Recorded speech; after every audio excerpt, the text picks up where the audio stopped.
Hello, hello.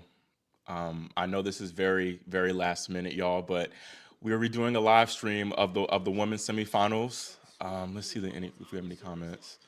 Hey, I'll let more people trickle in. Right now, it's only four people, but how are we feeling about the semifinals? I know I'm very, very late right now. It's like already first set's already almost done, but how are we feeling? I saw Sabalenka got a hindrance for her extended grunt. It seems like so that's interesting. I don't think that was the right call from the umpire, but we can talk about that a little bit on the changeover. Ooh.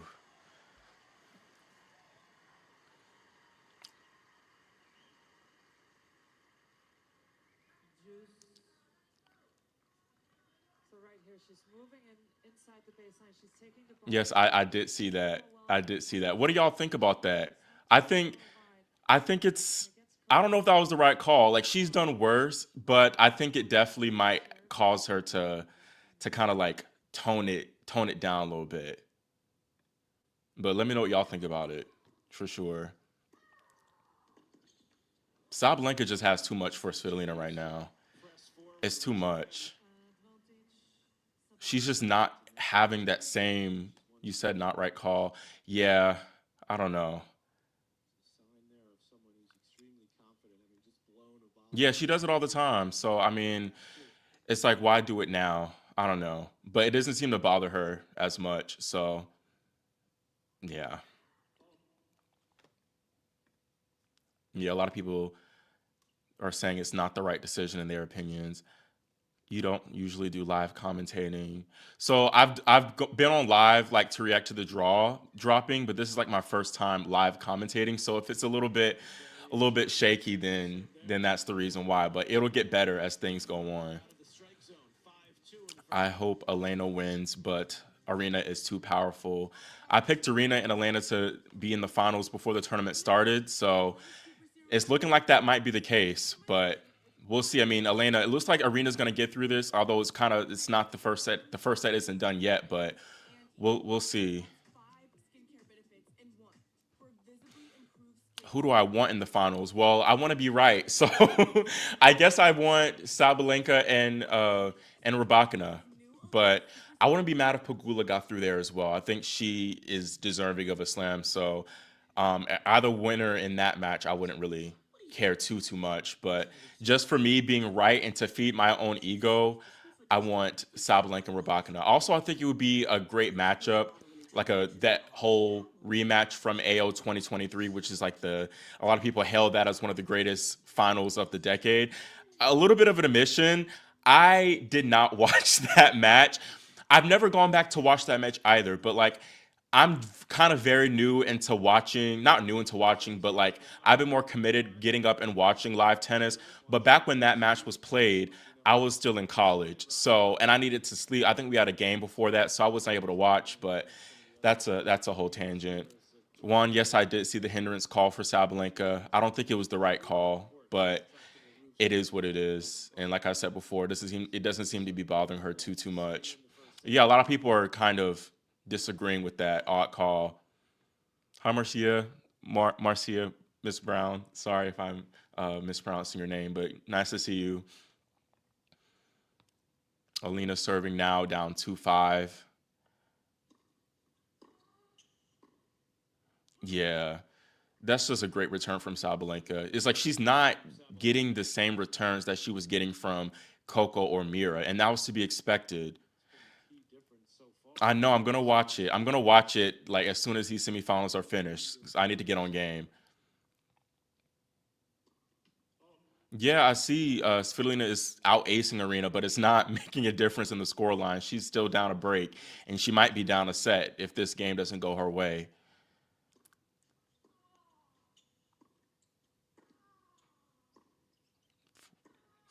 Ooh, another forehand winner from Sabalenka. It's just like she can't really do much. She just doesn't have it against Sabalenka right now. The best bet for Svitolina is to wait for a period where Sabalenka is off, but it's we haven't seen her be off. I mean, it's been a match. We haven't seen her be off since that middle stretch against Mboko, and it very well may happen in the second set because It's about to be going to the second set now. When did she get the hindrance call? It was really early in the match. I'm forgetting exactly when. I think maybe like the second or third game of the match. Someone else can correct me. Against Sabalenka, she doesn't have the moxie. I'm sorry, she does not have that moxie against Big Lenka. She doesn't have it. She does not. Yeah, someone said it was the third game. So if you want to go back and look at it, it was the third game.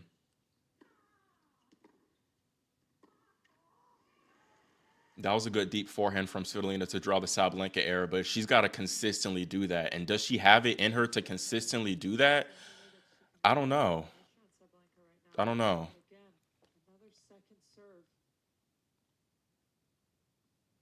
Another thing that needs to change for Svitolina is that low first serve percentage. She's got to raise that because that's another missed first serve.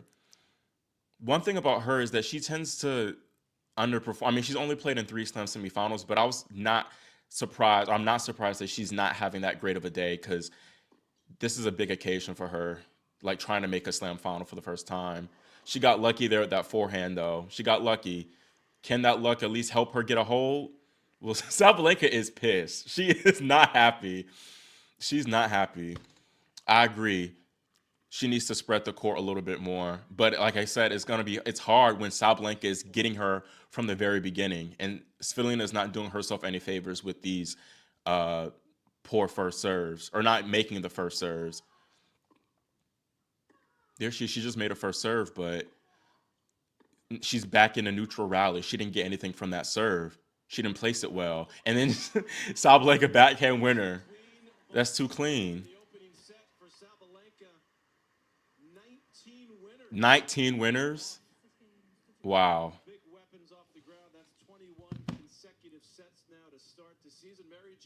Sabalenka has not lost a set this entire season. Someone said, unlike golf, she cannot hit with much topspin. The reason why Coco is so successful against Aryna is just because she's able to get the ball out of Sabalenka's strike zone.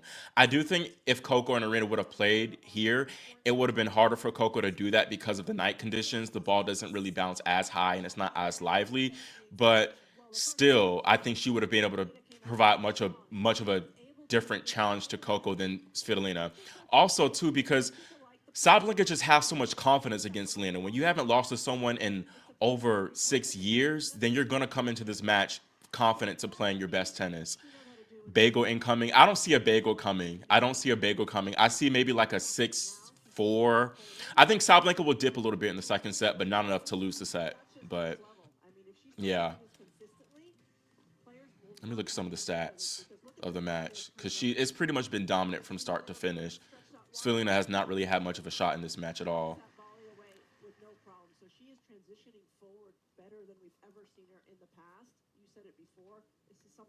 So in the first set, Sabalenka, she didn't have any aces nor any double faults, but she won 70% of or she made 70% of her first serves in, and Svitolina only made 53% of her first serves. And she won 75%. That's not right on Google Stats. I'm just using that for the sake of it. I could use AL Stats, but they kind of show the score a little bit too fast, and that might spoil it for y'all. But for AO, it's 19 winners for Sabalenka, 9 unforced errors. For Svitolina, 7 winners, 9 unforced. Not even a bad set from her. Just no match for Sabalenka, really. So we'll see if Sabalenka dips in her first serve, then Svitolina has more of a shot at breaking and then getting confidence in her direction. But that's kind of a big ask. And you can't miss returns like that.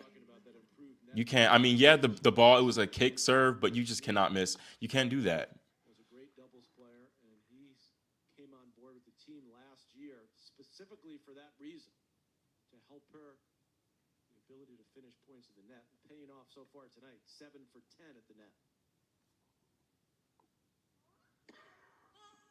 Another missed first serve from Sabalenka. Like, these are the moments where you need to take advantage. She's missed 2 first serves in a row to start the set. So that's the double fault. So this is really the game. If Svitolina wants to come back in this match or come back in the set and at least force a third set, it's got to be for this game. It has to. ESPN just showed a stat. The winner of the first set since 2012 has won 26 of the last 28 women's semifinals. I'm trying to think, when was the last time that a woman lost the first set in in an AO semifinal and ended up coming back from behind? I don't know.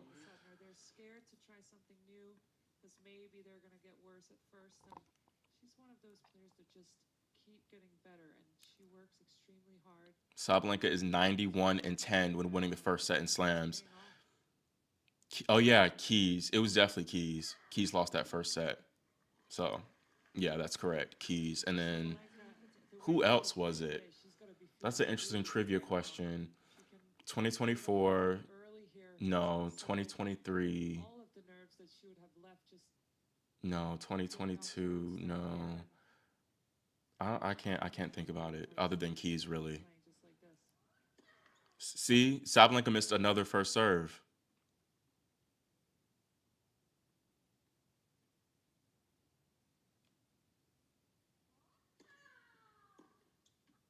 Good return from Svitolina.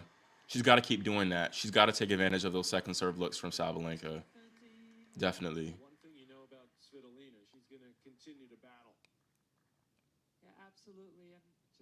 Patrick McEnroe said one thing about Svitolina: she'll continue to battle, but she will battle. But can she battle hard enough to beat Sabalenka for the first time here? I don't think I see that. But anything could happen.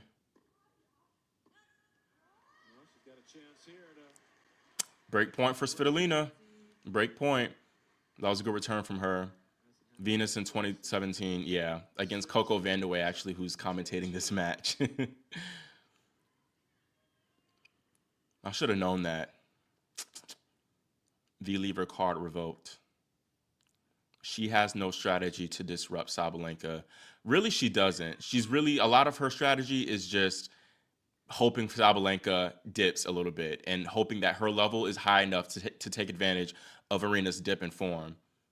I don't know if that would be good enough tonight. But again, she has a break point here. And she broke. She broke. That was a really sloppy game from Sabalenka.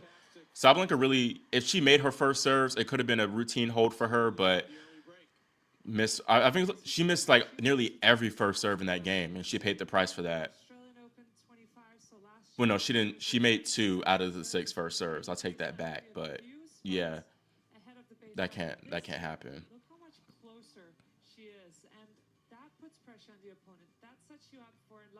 Sabalenka wants Pegula to win her match later. Yeah, I think Sabalenka, her matchup, she definitely would favor that matchup against Pegula as opposed to Rybakina. But Pegula, she has tested Sabalenka a lot recently. Like U.S. Open semifinals, even though she lost that was a lot.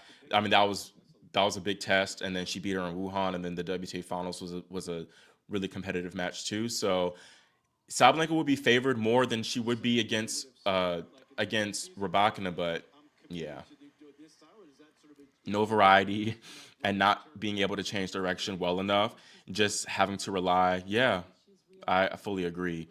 But Sabalenka's level, it has dipped, and Svitolina, she's got to consolidate this hold for sure. If she doesn't, then Sabalenka, I think, is going to come back and take this set.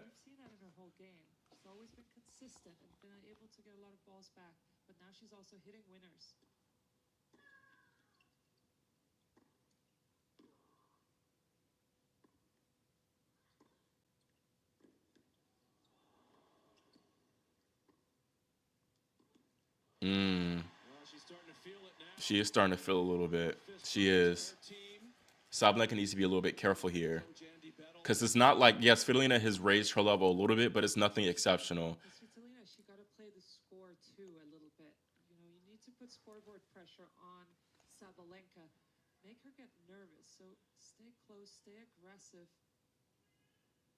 Mm. Another good first serve from her, from Svitolina. Yeah, she's sloppy. She's starting to get sloppy. And Svitolina, credit to her, she's getting that ball deeper on Sabalenka's forehand, too. That's the play. 6-2, 7-5 is my guess. I think that's a good guess. I still think, even if Svitolina consolidates the break here, I still would favor Sabalenka to take it in two sets. Because I feel like Svitolina will eventually will drop her level, getting nervous when it comes time to close the second set. Ooh, lucky let court for Svitolina. Okay, okay, Svitolina. She did what she needed to do. She did what she needed to do. Yeah, winning that game at love will definitely help Svitolina's confidence. So we'll see. We'll see. Normally, Sabalenka responds well after these type of instances with a strong hold of serve. So if she's a little bit shaky and she goes down the double break, then it could be curtains for her in the second set, for sure. Literally, that's what I said in one of my other videos. That's a good pickup from Sabalenka. Sabalenka has a tie break. Fetish. Like she lives for the tiebreak. So I literally see her dragging this out to a tiebreak. This has tiebreak written all over it for real.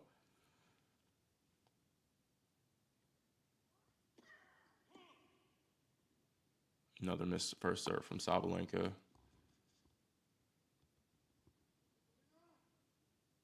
Let's see if she can punish this second serve.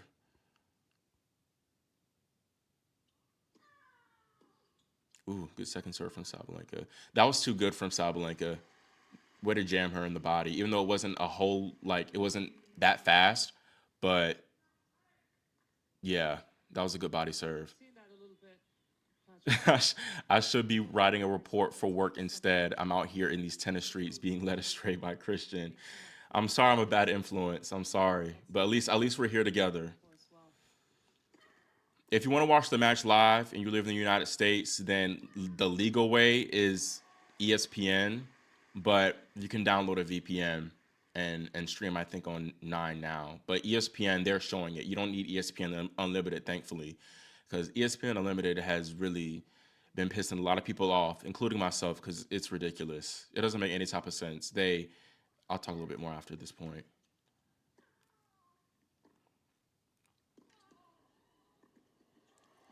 Ooh.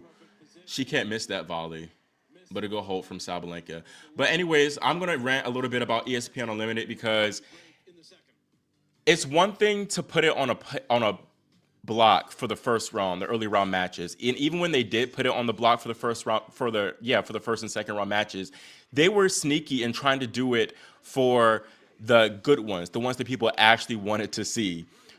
But they went ahead and did it for the quarterfinals. Like, for example, for Swiatek Rybakina, which was on paper the most entertaining or most anticipated quarterfinal lineup, they put it behind that ESPN Unlimited paywall. So everything these days is about money and putting more people, lining more money in the corporate pockets and stuff like that, which is a shame. But they definitely got what they wanted. I know a lot of people forked over the money for ESPN Unlimited, which is they shouldn't have to do that, but it is what it is, unfortunately.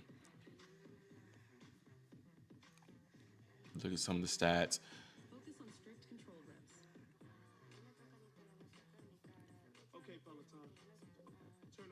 What are y'all's thoughts about ESPN Unlimited? Have y'all forked over money, or did y'all just like be honestly? If I didn't have Direct TV, I might have. I mean, I do this for like I guess my job, so I would have forked over the money too. But I don't blame y'all if y'all did not give your coin to ESPN because that was ridiculous. It really is.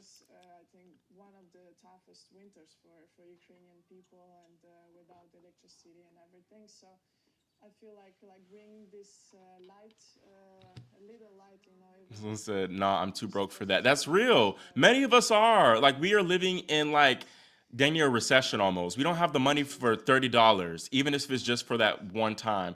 LS Lady, you can subscribe for 1 month and cancel, so that's good at least. But that's still a lot of money to watch some tennis. That's still ridiculous. Ooh, good dick from Sabalenka. Svitolina's getting her on the move a little bit more in the second set. I gotta give it to her. I gotta give it to her. What is your favorite Grand Slam trophy on the WTA? This is a good question. I think it's not going to be Roland Garros or US Open. It's between Australian Open and Wimbledon. I might say Wimbledon on the WTA, but I think overall the WTA has better trophies than the ATP as far as the slams are concerned. But what's yours? You pirate because I don't blame you. I would do the same exact thing. Good deep backhand. That's a good deep backhand from Sabalenka. That's good depth. She's losing her steam, Svitolina. She's not getting Sabalenka as in defensive positions as much. So I bought it unfortunately, and okay, yeah, that's how they get you. I live in Japan, and Japan only showed Naomi's matches. It's a shame. It's like tennis is growing so much, but we're not supplementing that growth properly. That was the first serve from Fidelina, right? And Sabalenka just totally dismissed her. This looking like a break back from Fidelina. Like I said earlier, it was giving like 6-2, 6-4, maybe 6-2, 7-6 for the whole tiebreak effect. But yeah, two break points for Sabalenka to break right back. Let's see. Second serve look for Svitolina. Sabalenka's about to feast, unless she misses it. That was a good second serve from Svitolina. That far. That's, Sabalenka is something else. Big Lenka. Got her on the move. She just doesn't have it. She doesn't have that power. She doesn't have that power. You agree, AO and Wimbledon? Yeah, it's different. I like the Australian Open. It's a very unique trophy. I like it a lot. I get ESPN through my cable provider, check the streaming. Oh, yeah, that's true. That's one thing I did. I have DirecTV, and they gave me, or it comes with DirecTV, ESPN Unlimited. I just want a three setter. Man, don't we all? Don't we all? But it just hasn't. The Australian Open has really not been delivering. Have y'all been enjoying the Australian Open at all? It's been a little bit of a mess. Like the only thing that's been noteworthy about the Australian Open is drama from Naomi's outfit and the whole backlash around that and the Christea thing. Like, say what you want about Naomi Osaka, but she kept the tournament a little bit more relevant because these matches have not been delivering. Sky Sports streaming services, wow, is even worse.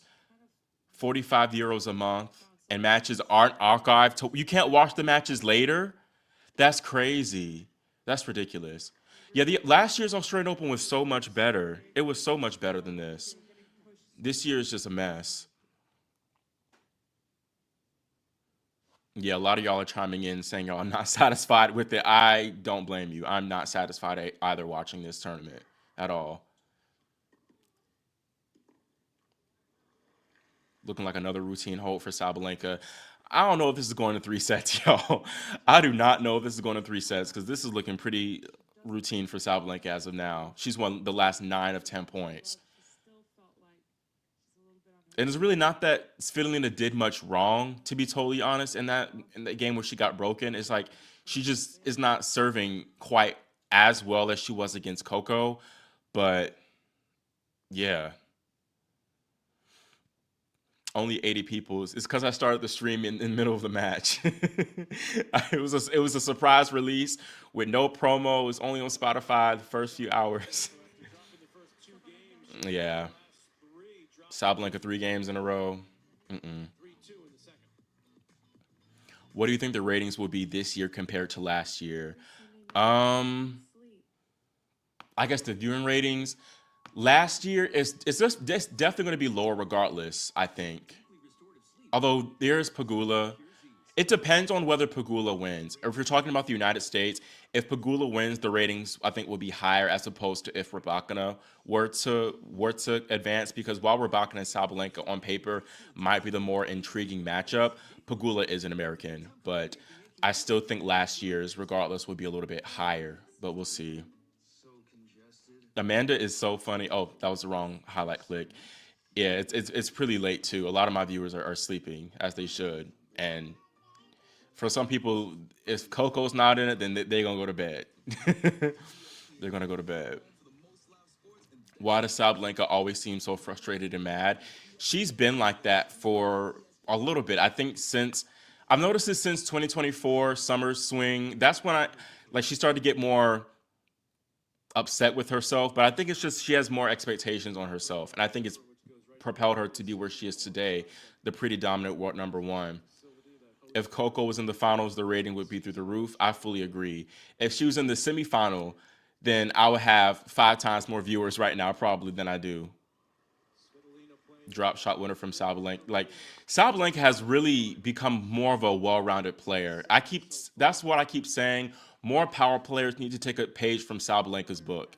I'm looking at you, Naomi Osaka. Start incorporating more drop shots and slices and more coming to the net. But yeah, that was a good serve from Svitolina.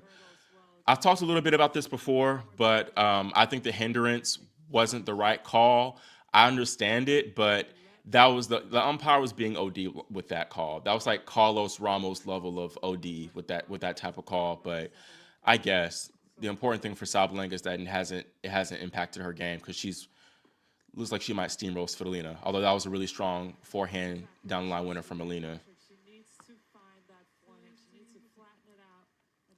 Caroline Wozniacki said Svitolina needs to find that forehand, but it's like it's difficult. I think they're showing on the replay now. Svitolina did well to hit it flat and make Aryna pull up on her forehand, and that's how she got the sitter forehand. But doing that consistently is going to be so tough. It really will be.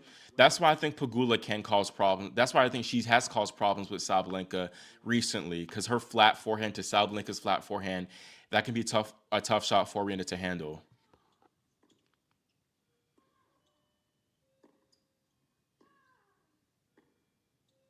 Okay, Svitolina's starting to hit a little bit better. That one just went long. It's 30 y'all now. Crucial point for Svitolina. This is a big point, y'all. Big point. Wozniacki's forehand wasn't exactly. It sure wasn't. I'll give her credit though. She improved it towards the end of her career in order to get that one slam, but definitely not the best. Not the best forehand.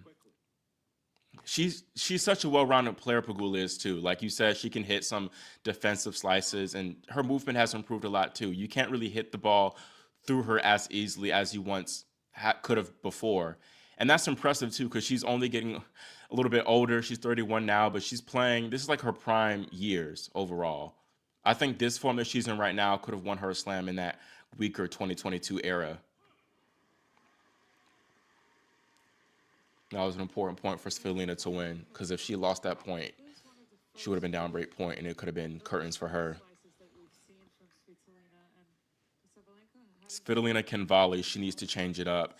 It's just hard, though. It's hard to change it up against the power of Sabalenka when you don't have that power. So, I mean, maybe slices, she can do stuff like that, or maybe different spins and such.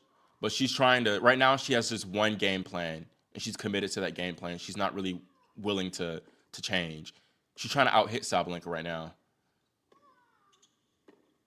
Like she couldn't. Last rally, that 30-40 point is a perfect example of what I just said. She just doesn't. She can't out hit Sabalenka. She's got to try something else. This is not working. But what could you do? Okay, y'all. If y'all were coaching Svitolina, if y'all were, what is his name, Andrew Bettles, what would you tell Svitolina to do? Because yeah, you can try to hit power every once in a while to try to break down Sabalenka's forehand, but Svitolina cannot do that consistently. So what really can you do? Ooh, that first serve. Ooh.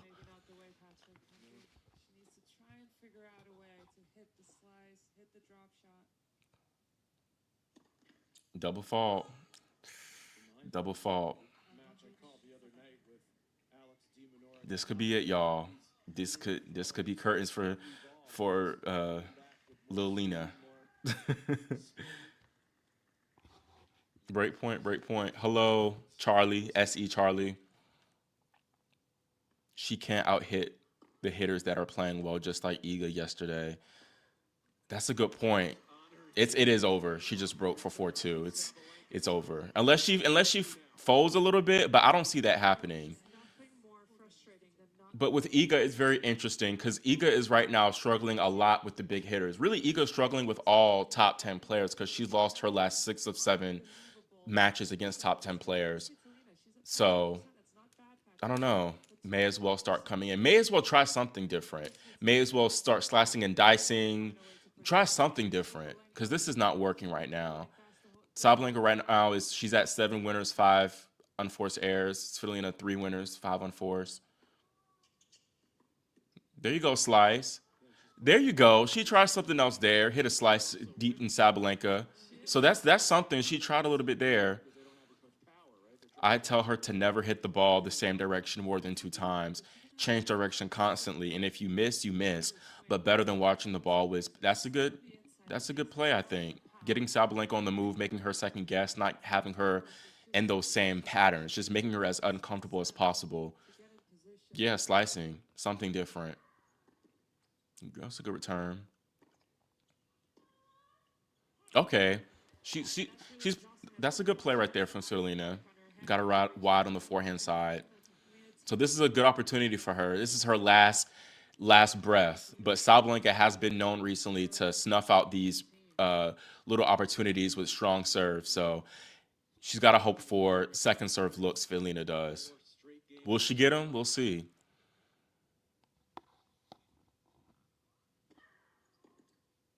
Ooh, that's a good serve from Sabalenka, but still you can't miss that. I think she could maybe take also do something different like chip. She doesn't have to cut at every forehand. That's one thing I learned from Leonard Tien watching him play against Daniil Medvedev.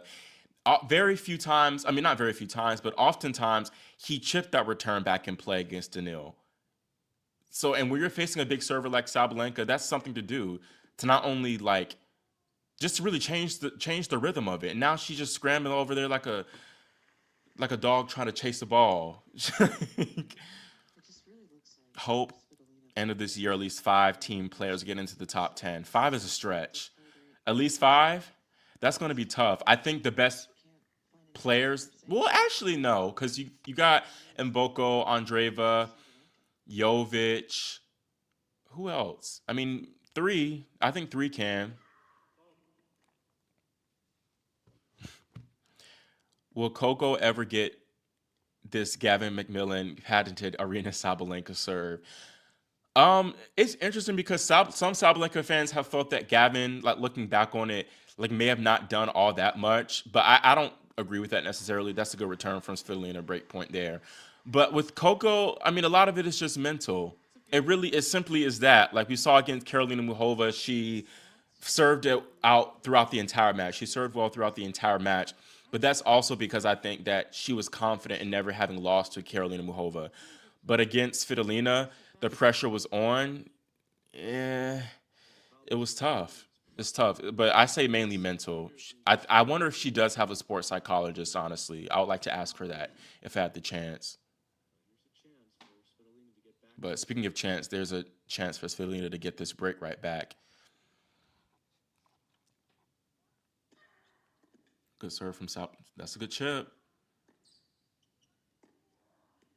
That's nothing you could do there. That's nothing you could do there. She did what I said she needed to do, maybe chip it, even though she didn't get that was more of like a defensive, like she had to chip it. But it's really not much else she could have done there. Anthony says my joint and Valentova, but they ain't touching the top 10 anytime soon. I agree. I think Valentova has a better shot at rising quicker than Maya Joint. I think she has right to be honest a stronger game and stronger potential, but top 10 is not their year. Or yeah, not this year for top 10, I'd say. Mm. She tried to go for that one, but Sabalenka, she kind of that serves get into her a little bit too much. Game point. This game point feels like match point, y'all. It could be curtains, big time for Svitolina. Linda Noskova, she's 21 if I'm not mistaken. She's 20. I think she's 21. Let's see.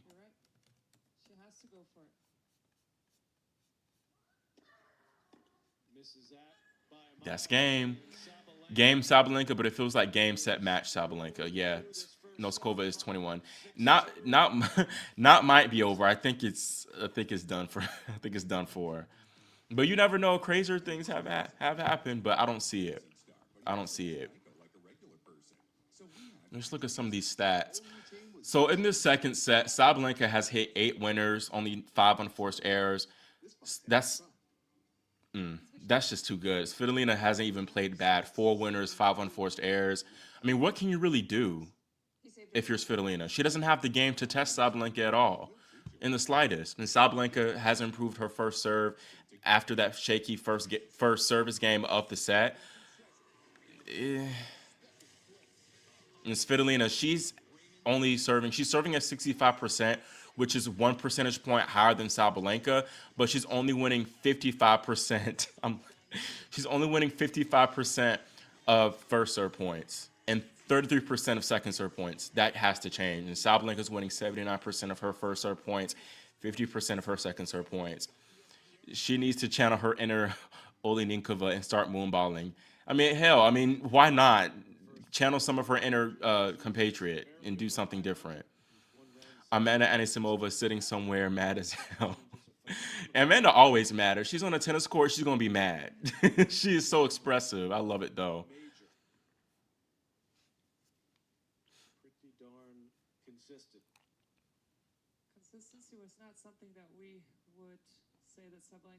Yeah, it is a shame that in hindsight Coco lost because we kind of always knew that this would be the result, that Svitolina would kind of peak and then ultimately lay down against Sabalenka. But she tried her best, man. She tried her best.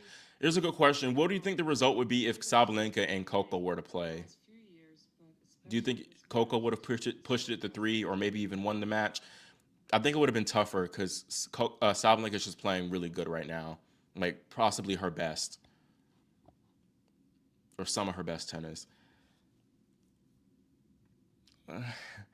I love your optimism. I love your optimism there. Okay, she's coming in. Okay, okay, there's Fidelina.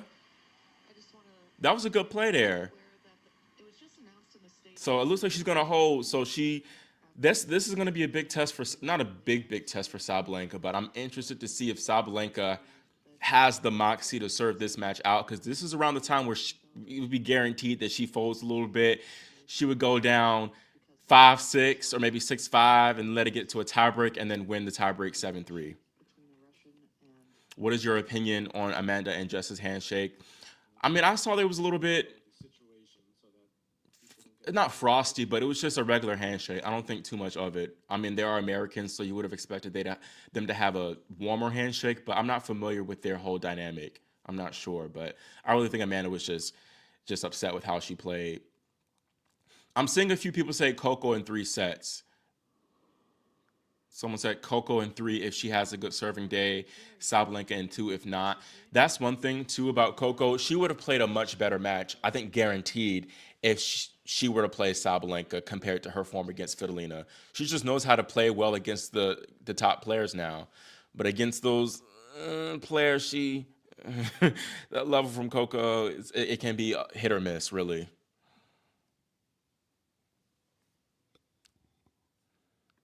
Yes, these two would not shake hands regardless of what happens. Do not expect a handshake. I'm probably expecting the crowd to boo a little bit as Elena walks off the court in defeat. But yeah, these two are not going to shake hands, and they will probably never shake hands. And that is that. You believe Coco can win back-to-back Roland Garroses? I I believe. I don't think it's going to happen this year. I just think with what Coco has shown us right now. Ooh, that return barely went long. So Sabalenka's got to serve it out. We'll see if she can do it. That was a close return. That was really close. But with Coco and her mentality, she struggles to defend her points. There's going to be a lot of pressure on her. So I don't see it happening, but she can. She obviously loves clay. Clay is her favorite surface. So, and she can do it, but I don't know. I don't know. If that serve ain't firing by Roland Garros, she needs to invoice Gavin for a refund. It's gonna take time. Like, I really don't think a lot of it is on Gavin. Like, Gavin can make all the changes he wants to make, but it's got to be up to Coco and whether she stays mentally tough enough and strong enough in these tight moments for the serve to hold. I also don't think Coco's serve is going to be as much of a liability or much of a factor on the clay either, because she can rely more on her defense to counteract her sometimes shakier serving. I think Krejcikova will win one Grand Slam this year. Which Grand Slam do you think it will be?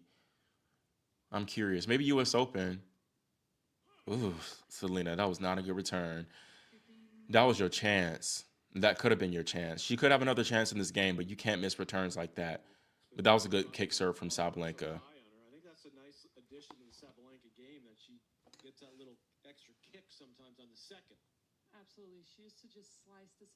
I must say, Sabalenka has served a lot better this Australian Open, and that's been one of the biggest difference.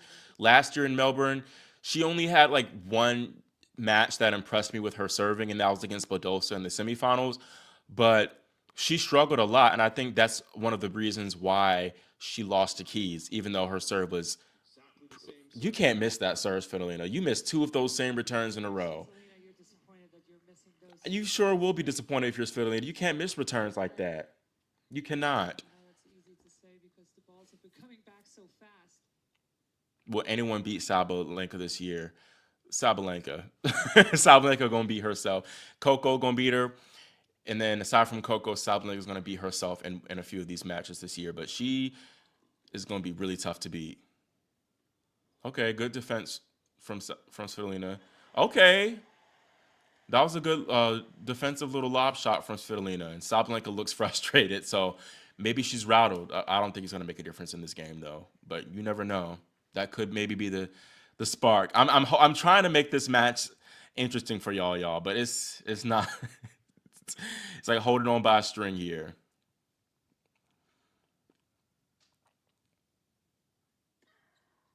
Good serve from Sabalenka, man.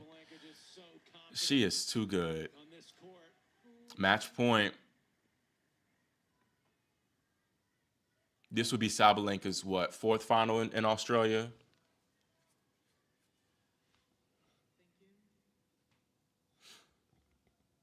She's going to ace it. It's going to be an ace to seal it. Mm. And there it is. There it is. 6-2, 6-3 Sabalenka.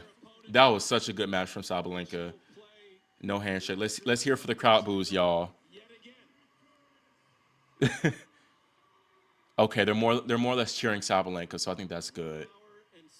Okay, thankfully no boos. I think this crowd is a little bit more cultured. They're a little bit more cultured than than the crowd for Andreeva Svitolina because they booed Mira for not shaking hands. Okay, that's good. No boos. That's good. No boos. Are Jess and Rybakina playing today? Yes, they're playing right after this match. They're playing right after this match. I've been enjoying the dominance from Sabalenka. She's been consistently on the top, and I just respect it. I agree. Like she really is the dominant figure. She's been so dominant for a long time at the slams, like really ever since 2022, mid 2022. She's really never failed to make a slam semifinal. And yes, she did lose to Mira Andreeva and Roland Garros quarterfinal that one year, but that was more about that backstage. Like it's something about Sabalenka and how she's transformed mentally to become such this killer player in this at the slams, and it's quite something to witness. Another disappointing match. AO just not it this year. Yeah, what is the best women's match from this year? I think maybe it might be Kostyuk Jacquemont. Um, Alicia had a few good matches against Alex and against Muhova. That was a good match, but as far as like second week, like what was the best match that we had? I don't know. This is not great. I think that Elena Rybakina is the best server on tour, but Sabalenka has improved her serve incrementally. I mean, yeah, Sabalenka has improved her serve too. So, but it's still going to be Elena Rybakina for me. A lot of straight sets. Yeah, this Australian Open is tired, man. It's just so tired. It is just so tired. Let's look at some of the stats from this match. So no, Sabalenka didn't hit a single ace this match actually, which is surprising. Svitolina out aced her, but she also out double faulted her. And Sabalenka, she won 67% of her first serve points, 67% of her first serves in, and won a good number of both first and second serve points. That's a big thing. Second serve points won. You cannot allow Sabalenka to win that many second serve points. But in Sabalenka's defense, she didn't allow Svitolina to step up and attack as much as I was like anticipating because she just served so well from that second serve. Like her kick serve was really on. Let me look at the interview. Someone said, "Lord have mercy, why is Jokic dressed like this. How is she dressed? She's dressed like, what is she dressed like? She dressed like Ellen. Something. She dressed like Hillary Clinton when she tried to run for president in 2016. The next match, I hope and pray the next match delivers. I'm not totally surprised at all that this was a straight sets match because I anticipated that. But we please, like, if it's straight sets, okay, but please let it be a 6-4, 7-6, something, man.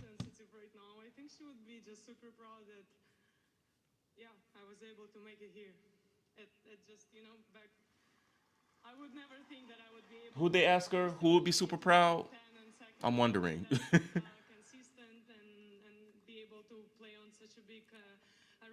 Oh yeah, Naomi. Naomi's serve is still elite. Less power, but her placement and variety is. I don't know why I forgot about Naomi just then and there. Let me remove this set. Move this. Yeah, I don't know why I forgot about Naomi. I think her serve is definitely up there. Man, Naomi, she really could have. That's one other thing. If Naomi has still been in the tournament, still been. Let me make sure I don't get copyright struck there. But if Naomi was still in the tournament, was healthy, she would have beaten Madison Inglis. That would have been such a great match between her and Iga Swiatek. It's a shame. Yes, they did not shake hands. Thank you so much, Leith. I'm sorry if that might not be your name, but thank you so much for watching. I'm glad to be here. I was late, but we in here. Parks, maybe a quick serve, but consistent serve overall. The best serve, no, because she might have the most aces, but she'll have the most double faults in a match. That's her big issue. That's her biggest problem. I hope Jovic doesn't get rich and switch on you. You have a lot of early in the trenches interviews. I really want to thank Eva so much for doing that interview. That meant a lot, and I am actually working on more content from when I was in Austin.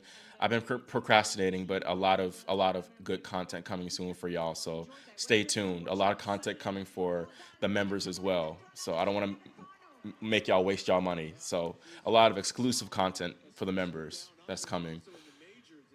So last six majors from Sabalenka, ESPN is showing it. U.S. Open 24, she won, runner-up at both Australian Open and Roland Garros, semifinals at Wimbledon, one U.S. Open, and now in the finals of Australian Open. That woman is something else. She is something else. She really is. Parks is too boom or bust, like Chenwin.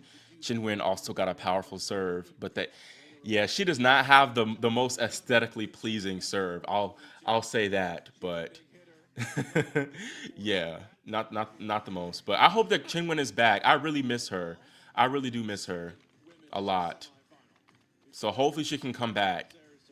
I don't know when she plans on coming back. Maybe for the Middle East swing, or maybe might just be better for her to come back for Sunshine Double.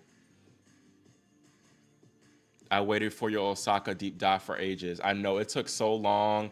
I procrastinated so much with that video, but it turned out well. It turned out well. But up next is our deep dive, sort of deep dives on Iga and Coco, because they're very interesting as well.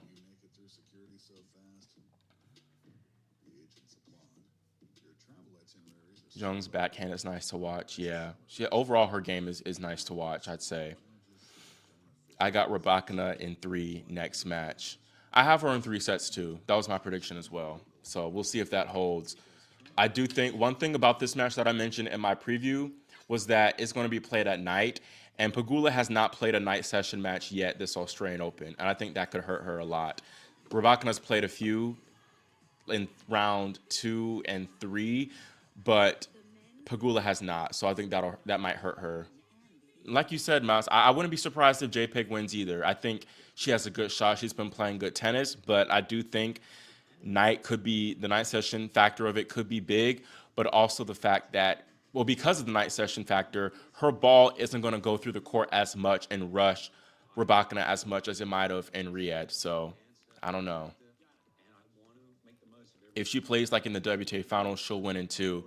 Yeah, I think so. But it's also one thing too because Elena has not won a Slam semifinal since AO 2023, which is insane. She's way too good to not have won a slam semifinal like that. So could possibly mental be a thing for her? I don't know. We'll see. We'll see.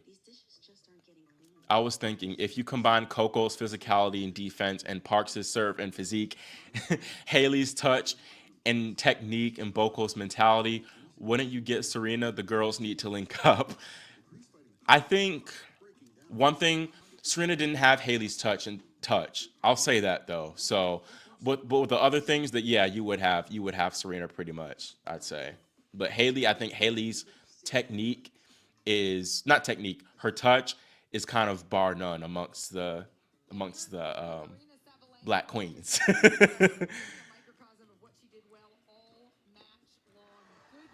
I fear it was mental. The whole, yeah, that's true. I think a lot of it was that, like her, and like Monica said as well, just the whole injury problem of it all, and mental too, because she should have won that match. I know Krejcikova played great and she deserved to win that slam, but really, when you look at it, Rybakina had no business losing that match and losing that slam ultimately.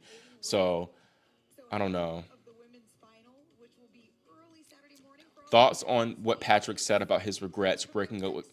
Can you tell me what he said in the meantime while I look that up? I didn't see much of what he said. But I know Serena's been on a little bit of a press run lately. And lately, I think she was on the Today Show.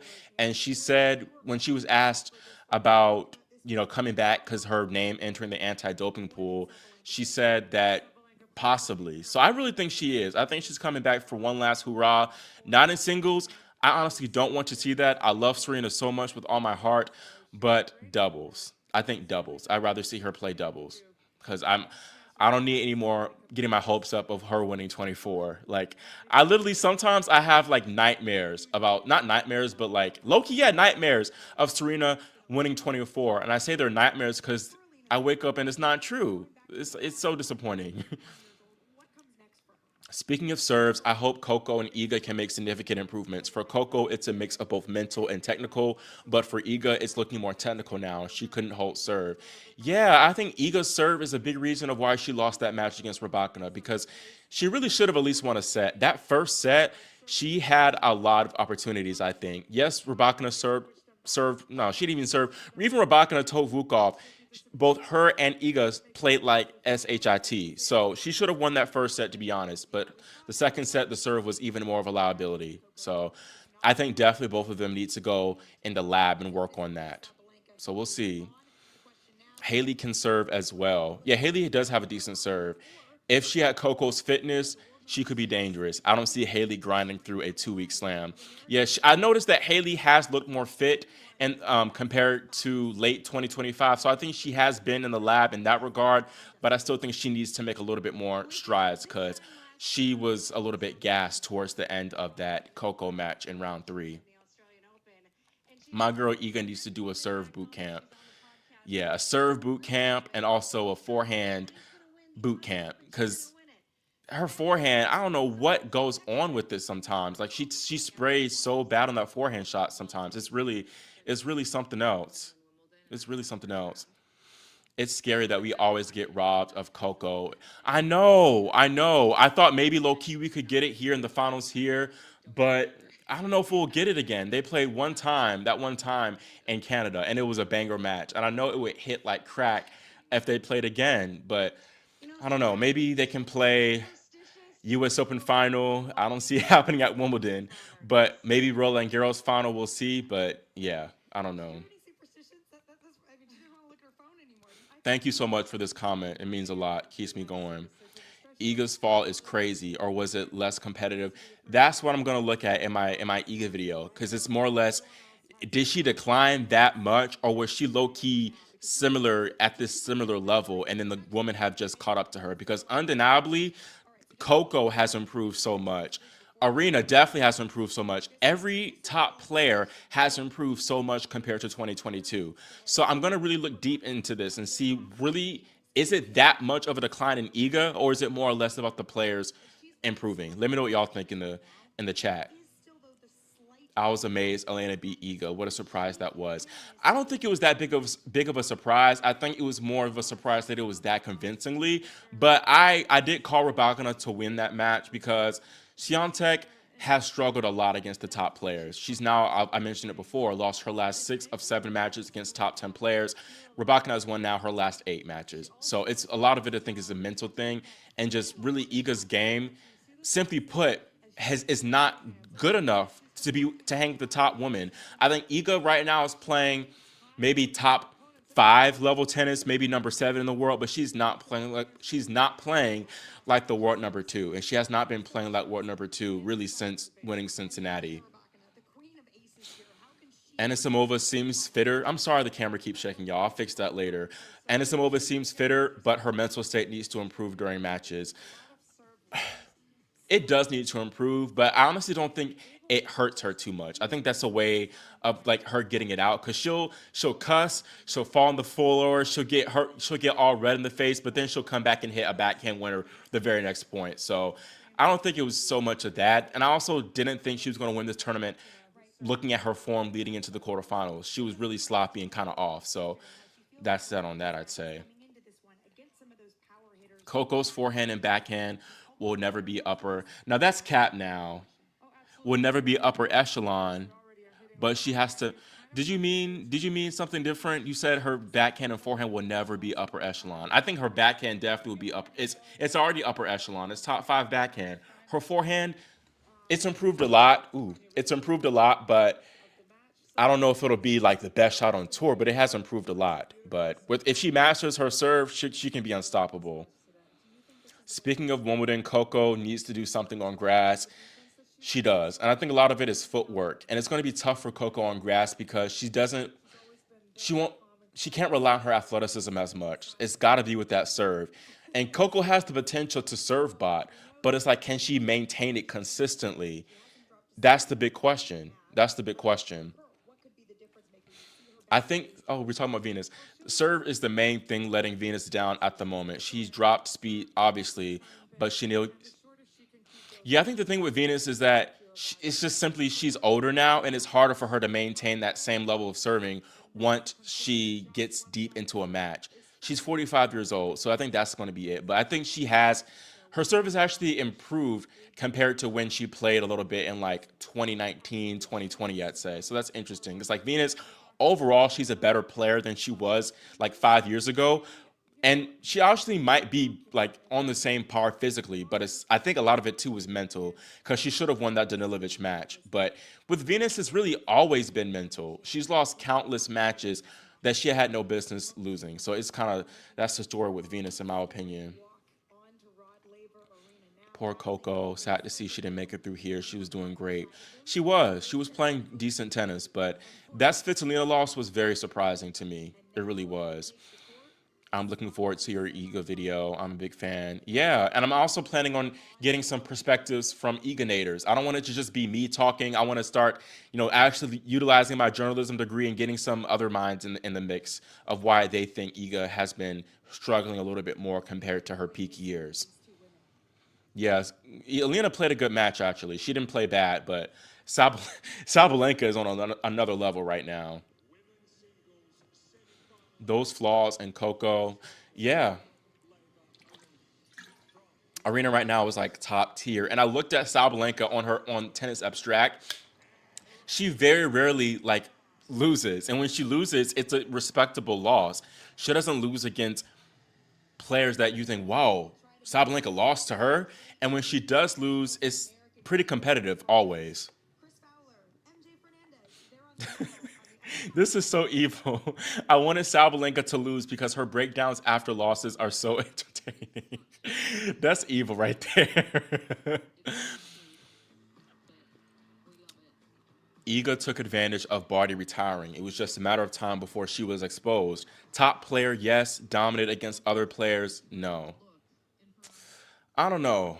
I think I think she has lost her edge. Ever since it really was ever since the I'm gonna use an analogy. Iga is like Nicki Minaj. Like Nicki, she was dominating for all those many years, and then came along Cardi B, which is like Olympics junction win. That was the crack at Iga like armor, and that gave a lot of people hope that if Iga lost not only on clay but a big match on clay, a tournament where we all thought she would win, we have a lot more confidence. That was that. Then it was the doping suspension that maybe I don't think that played as big of a role, but yeah, we'll say that too. But also three was that loss against Madison Keys. Iga had never lost a big match like that from match point up. So I think that definitely took a lot of confidence from her, but also gave a lot more top players the confidence that they could come out and beat Iga. So it's been some of it her game, but also some of it the confidence rising in other players and her confidence dropping, and then overall the confidence, not the overall the games of these women rising so much. I'd say.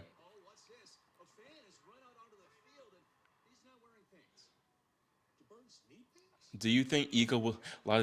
Do you think Eagle will eventually peak again? Because Eagle was on top of the game.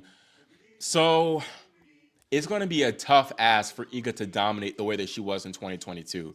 Because again, the tour was just not as competitive during that time. Sabalenka was she hadn't won a slam in 2022 yet, and she was still mentally combusting. You could argue that Sabalenka of now or even Sabalenka of 2023 would have won that U.S. Open semifinal in 2022. So that's that. So if I were to give an answer, I'd say no. I don't think that she will get to that same type of peak that she was before.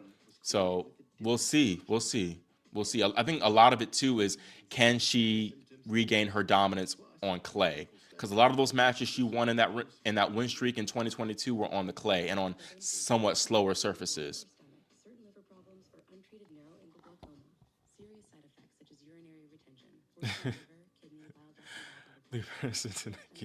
Thank you for watching. The finals are so losable for Sabalenka. I mean, yeah, it's a final. I think it's losable for anyone here. But yeah, it's coming from the perspective of Sabalenka is the big favorite. So despite how well she is playing right now, definitely I could see Pegula and Rybakina doing their big ones in this final.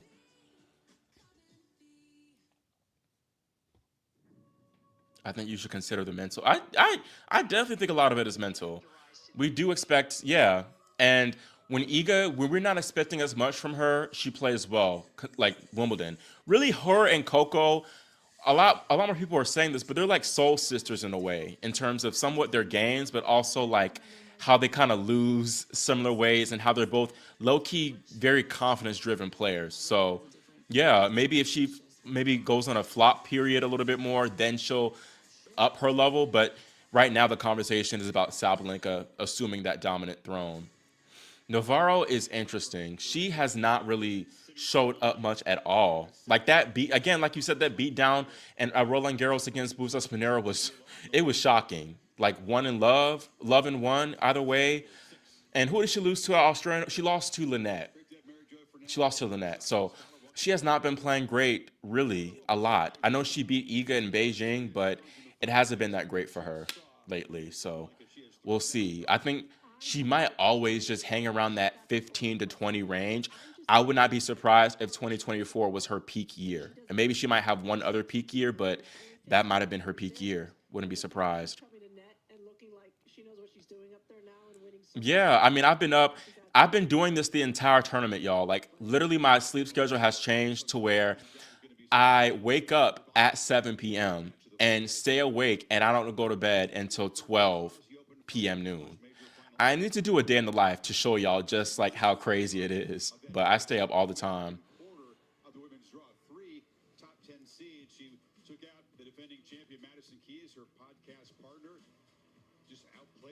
Is having a child a death sentence on tour? Sabalenka says she wants a baby soon. That's a good conversation.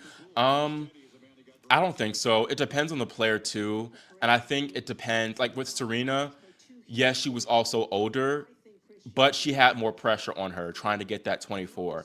I think she was still at a level to where she could have won a slam. Probably US Open 2019 was her best shot. And unfortunately, I was in the stands live watching that match and watching it all unfold. But a lot of it is mental. With Naomi, a lot of it was mental with her too, because she was dealing with mental things that preceded her getting pregnant. But with other players, like with a Bencic and a Svitolina, they've had more of a renaissance since coming back. So I think right now it's between Benjic, Svitolina, and Naomi. But with Naomi, it's not only her mental and getting over the hump, but it's her physical too with this abdominal issue. Navarro is done is crazy. That is crazy. She needs. I'm not gonna read that comment. Someone disagrees and says Navarro is certainly not done. Okay. I know I'm gonna come down 2027. I'm gonna get my credentials for AO and I'm gonna be there in the flesh. That's my goal, is to get credentials for these tournaments and to cover them live, to be more immersed and to bolster my credibility too. Are you doing a live tomorrow? I think I will for the men's semifinals, but I think I definitely will for the women's finals and get it more professionally done. But the warm-ups are over. The match is about to begin. I believe Rybak. She has been long overdue for another slam. Long overdue, for sure. She needs to win her second slam. She's too good to be. She's not a one slam wonder, but she's too good to only have one slam under her belt. She needs more.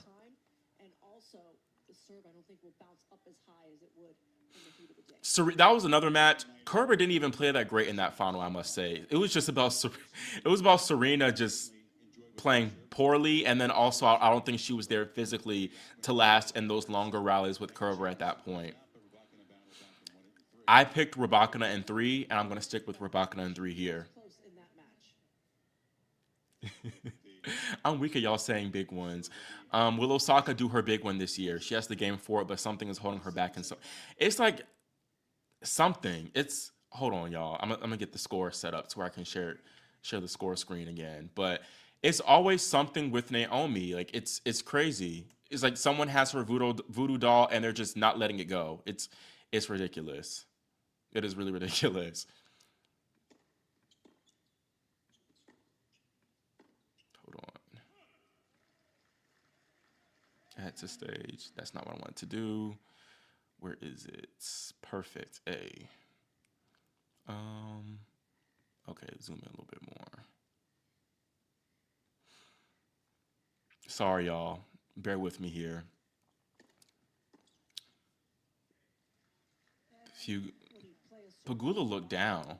I know it's only the first 2 points, but she looks. I mean, that could always just be her, and it is just the first 2 points of the match. But she looks down. I don't know what's up with that. Maybe I'm like, yeah, maybe I'm reading too much into it.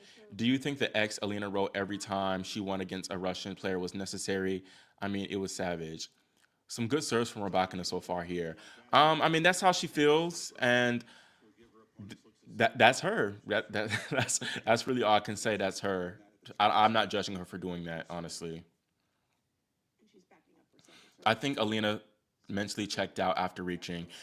I think most of it was just Sabalenka was too good, really. I don't think Elena played a bad match at all. And yeah, maybe it could be because she was playing in another Slam semifinal and she has a bad track record at this stage. But that's what I think. Sabalenka was just too good. That's one thing. Are y'all watching on ESPN too? Because it's one thing. Chris Fowler has a bad habit of doing that. He tends to spoil the result before the rally is finished. He talks before the rally is done, and it gets on my everlasting nerves.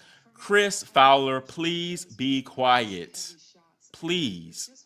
Because you say it before the match is done.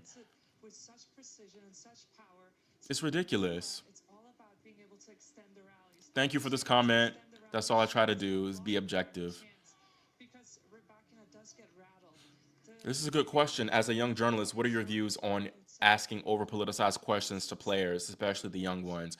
I'm going to delve a little bit deeper into that in a video, kind of talking about the Australian Open as a whole. But I think, long story short, I think you should really, I understand, but I think in these type of cases especially, ask the player if they already brought it up themselves, like whether it be they posted it on social media or things like that. I think bringing it up like that wasn't the best way. But again, like we asked Belarusian and Russian players about that stuff, and there were people who pushed back against it, but a lot of people thought that was valid. So it's a very tough discussion to be had. A lot of people have been asking me about that Sabalenka call. I think it was not the right call, but it doesn't really matter that much because Sabalenka swept aside Svitolina pretty handily, and it's not like it impacted her grunting too much throughout the match. Pegula tried to bring Rybakina in, but it was well handled by Rybakina, like Fowler said. Me too. I don't know. ESPN has to get that together. Like, it's been an issue for the past 5 years. What are your thoughts on Bianca losing in a W35? You know, she won a W35, so we give her that. But man, interesting career that Andrescu. I hope that she can return to the big stage. But these women at these ITF levels, they're no chump change. They can play good tennis too.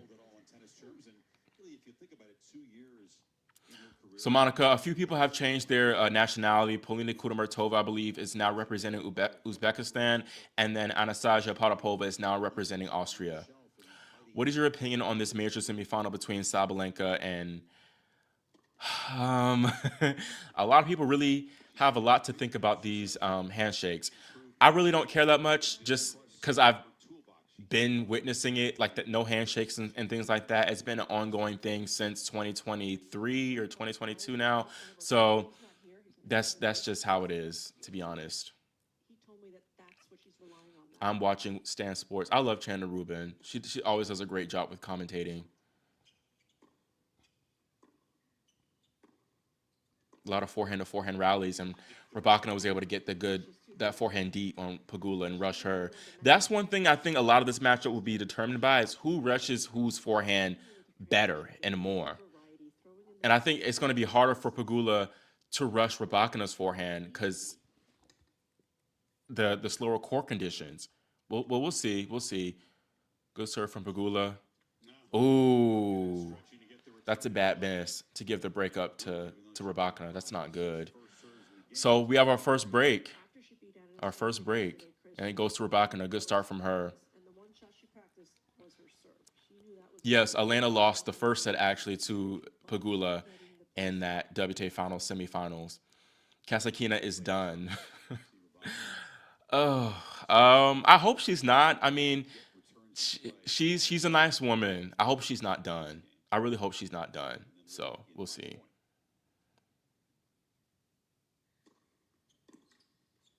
Do you think Rybakina went 10 toes down for Vukov because he's a good coach or a good boyfriend?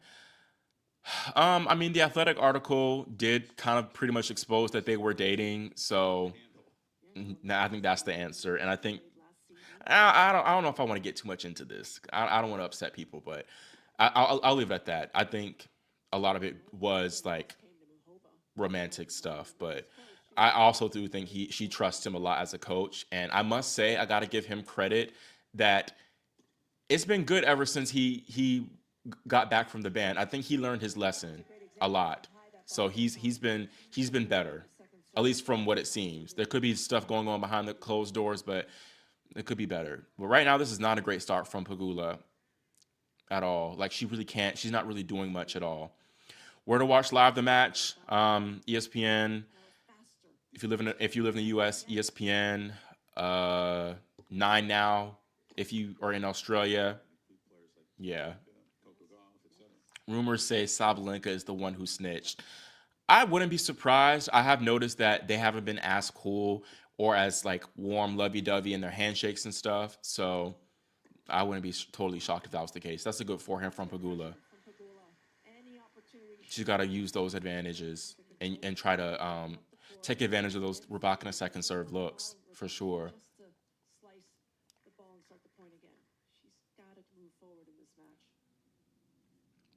Rybakina is not serving that high. She's serving 20% like less as far as first serves in than Pegula, 63. That's a good first serve there.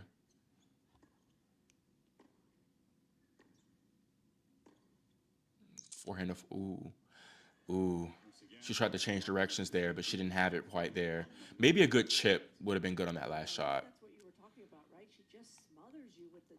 Oh, Stan Sports is Australia. So Stan Sports. So Australia has Stan Sports and 9 now. Does it depend on where in Australia you live at? Do you think Pagula can win a slam? I do think she can win a slam.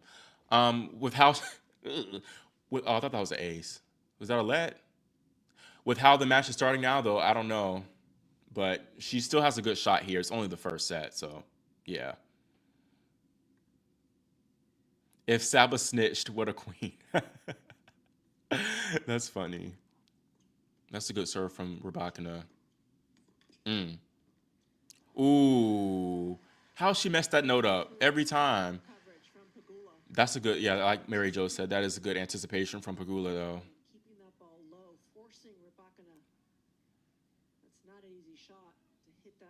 I guess that she is right. That wasn't an easy shot, but I think she should have split step. She wasn't expecting the ball to come, I guess, there. So someone said, Rybakina, please stay away from the net. Nine Now is the free to air channel for everywhere. Oh, okay, good to know. Thank you for that. Okay, that's better from Pegula. See, this could be an important game because Rybakina all but had this game sealed in the bag, but now it's back at deuce.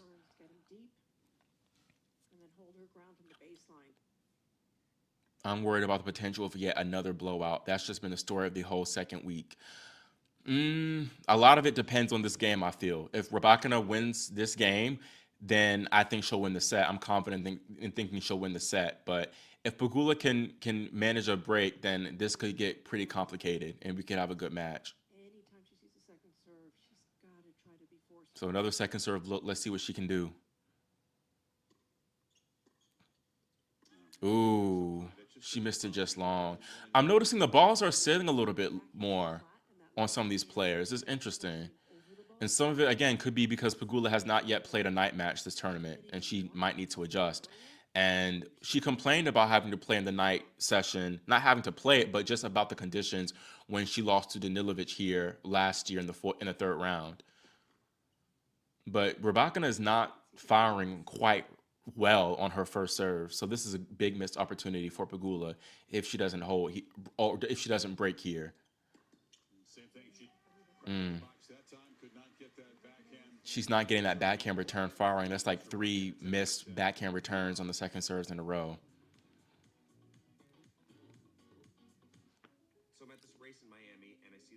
Rybakina, well, she's not starting slow today. She's starting really well right now.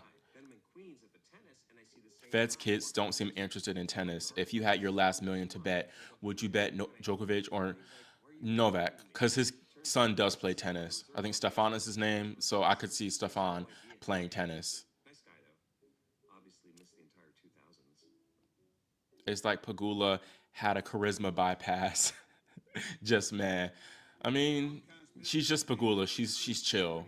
I think she gives good press conferences, but on the court, she's just like very even kill and just a chill woman. Bianca playing a W35 is just sad. I think a lot of her career in general is kind of unfortunate. A lot of it is just injury riddled stuff. Because I think in 2022, or no, 2021 was a big opportunity, I think, for her to win maybe a second slam. That US Open, the draw was wide open, and I think maybe if she were to beat Sakari, she could have gone all the way. I would have loved to see if she went up against Raducanu in that semifinal as opposed to Maria. But yeah. The thing is, take Rybakina serve away, and she's still a really good player. I don't think there's anything Pegula does better except for maybe movement, but it's not like she's moving like Coco. That's a good point. I think Pegula, it's not technically a shot, but overall she's more steady.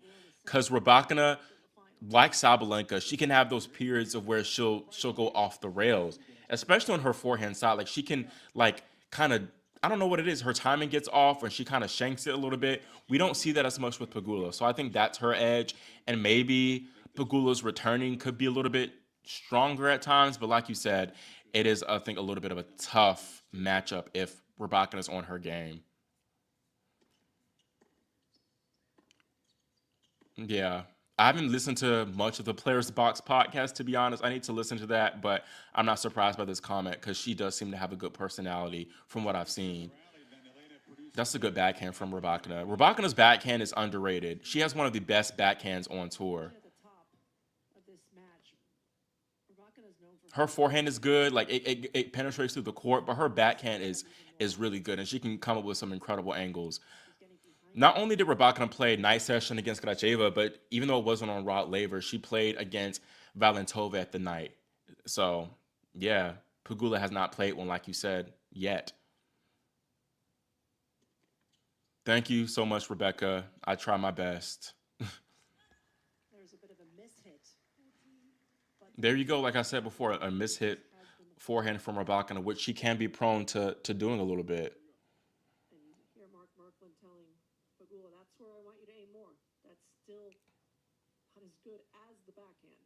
Pagula is a well-rounded player, but doesn't have an elite weapon to win slams yet.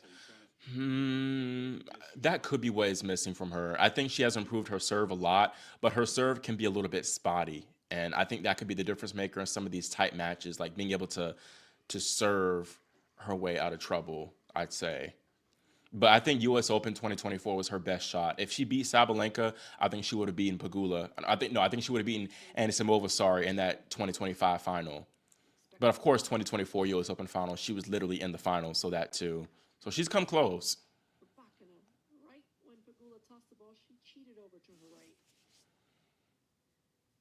Thank you for this comment.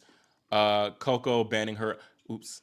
Sorry, wrong comment to highlight. Why did Coco ban her father from her box? I think she talked about like Coco's father can be a little bit too expressive, and if Coco looks at her, then she'll get a little bit stressed out, which I totally understand because my father was a crazy tennis father. So I don't think I'm not calling Coco's dad a crazy tennis dad by any means, but it can just be a lot. And I don't know. He seemed to be very out of the cut. I don't even know if he was in Australia, to be honest. He might have been, but it seems like a lot of times if either Coco's mom is with her and then Coco's dad is with the boys.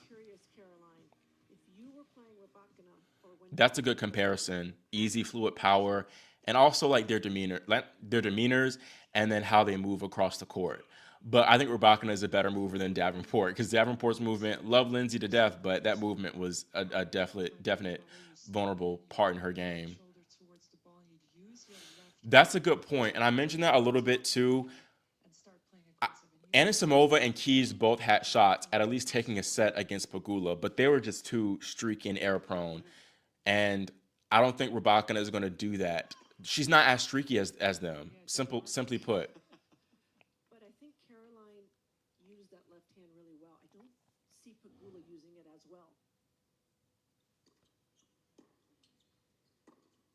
she didn't do enough with that second serve. It's tough though because Rybakina, her second serve is really kicking up and high. It seems like on Pagula in that shoulder, but she's got to. I don't know. Either she needs to step up even more or take a few steps back and do something else. But it's tough.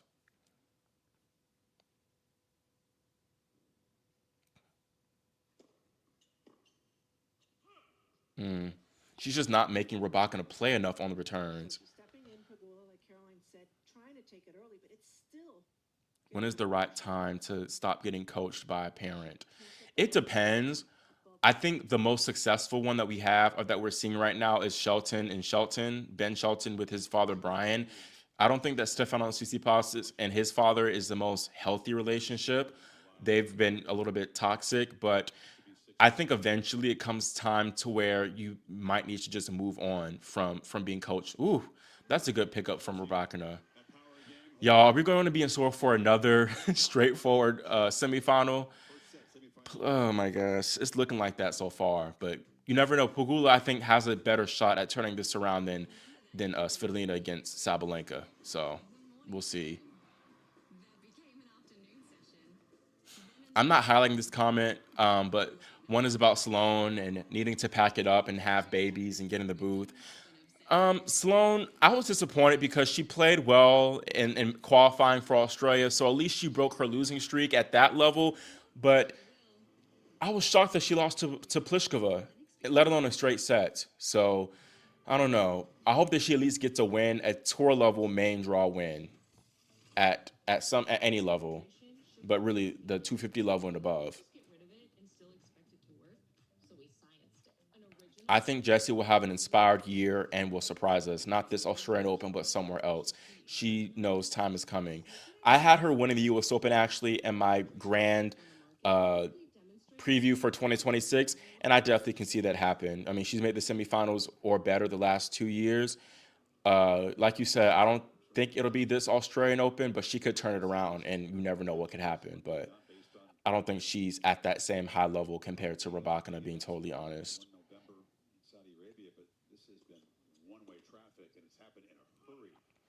Is Sloan training seriously? She's back with Kamal Murray, who seem to they're like an on and off relationship. Like every like 2 or so years, they'll get together and then split, get together and split. So I don't know. I mean, I'm pretty sure you have to be training at some hard at some type of capacity to come and win 3 matches in qualifying at the Australian Open.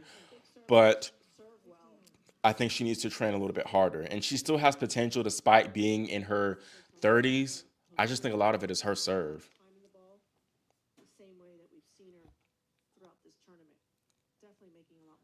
Did you really think, or did you think Serena's really? I think she is returning to the tour, especially after her recent comments. After, not after, but when she was speaking on the Today Show, she was definitely a little bit coy talking about that.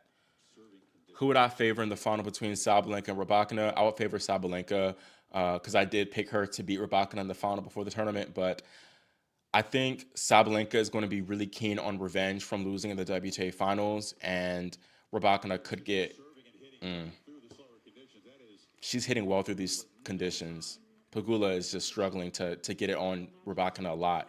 Rybakina is winning a lot of the baseline rallies. Like, yeah. But yeah, I'd say Sabalenka. Serena should not come back. I hope she comes back in doubles. Singles, I don't want to see that. Doubles, yeah.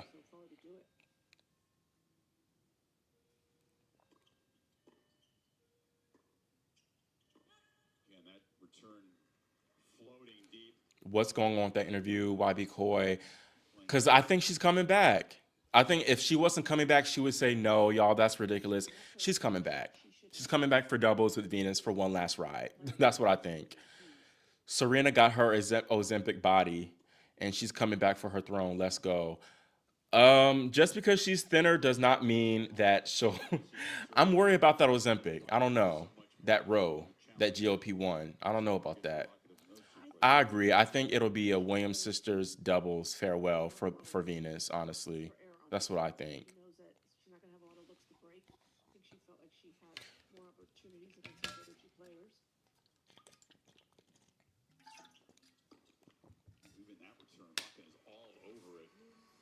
That's good from Pagula to save these last 2 break points because if I mean I feels like the set is low key already over, but like I said, you never know. But if she were to get down a double break here, the set was a wrap. The set was a wrap. Okay, these are some good serves from Pagula. So this is some good signs from her at least. I think the tournaments are going to continue to do this, at least for Venus, because we saw with Hobart and even at the Australian Open, the crowds are packed, and she is a legend of the sport. So I think of Venus is she's not I won't say abusing it, but she is using it a little bit more, using these wild cards more than maybe like a Wawrinka or a lesser player, but she is a legend and an icon, so I don't have an issue. Okay, Rybakina's starting to spray a little bit more. That's a good hold from Pagula to save those 2 break points. So the first set could get a little bit interesting. We'll see. What happened to Keys against Pagula? Baseball Keys came up to play too much. She had her good moments, but Keys, I think she had a good chance to at least take a set, but she fooled around too much with that baseball stuff. She did. And I get it, like Keys said, it's tough sometimes to play against Pagula because she gets the ball so back up on you quickly. And when you're a power player like Keys, like your instinct is to try to hit harder and hit faster to combat that. But yeah, not a great match for Maddie in that one.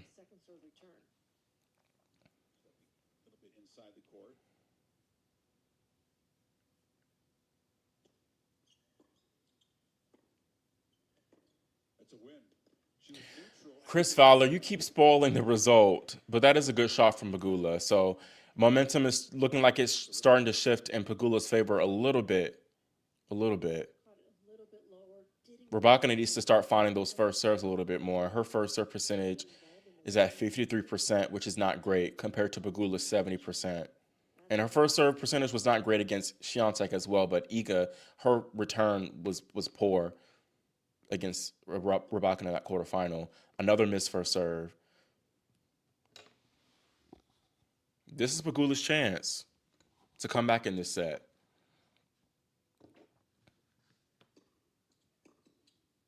Okay, she's connecting more with returns. That's a good return from her.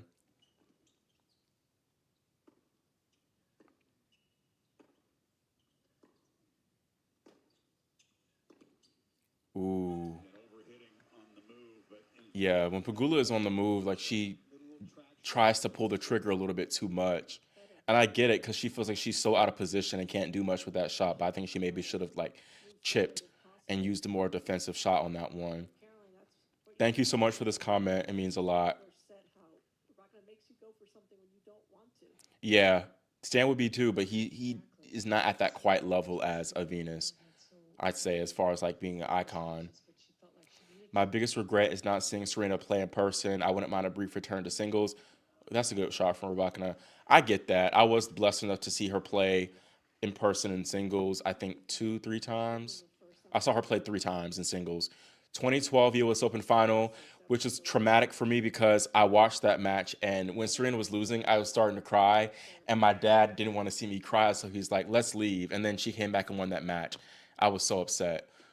But yeah, I also saw her when she won her first round match in 2022 at the US Open, her farewell tournament.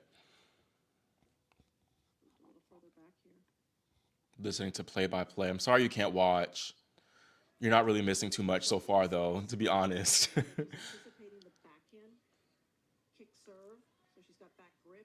Venus says she's playing in Melbourne. When did she say that?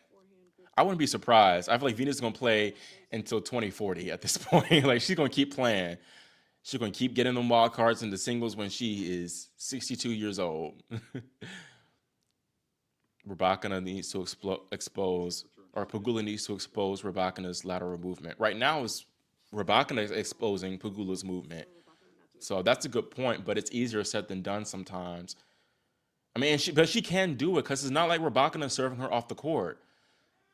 This is disappointing. 5-2 for Rybakina.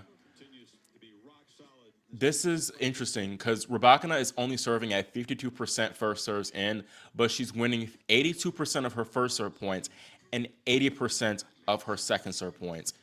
You cannot allow that if you're Pegula. That's unacceptable. That's unacceptable.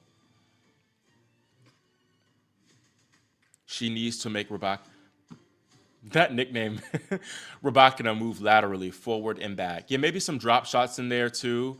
I'd say that. What about a seniors women tour? Lots of players.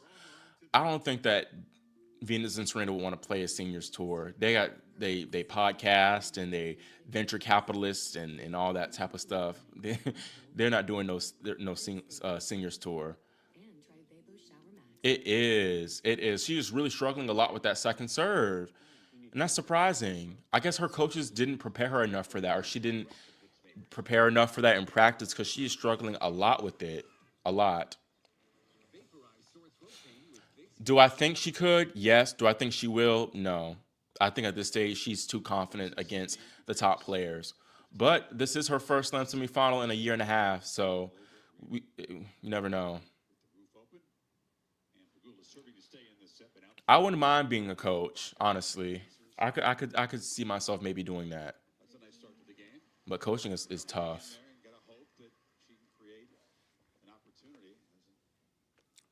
That's a good serve from Pegula for 15 love.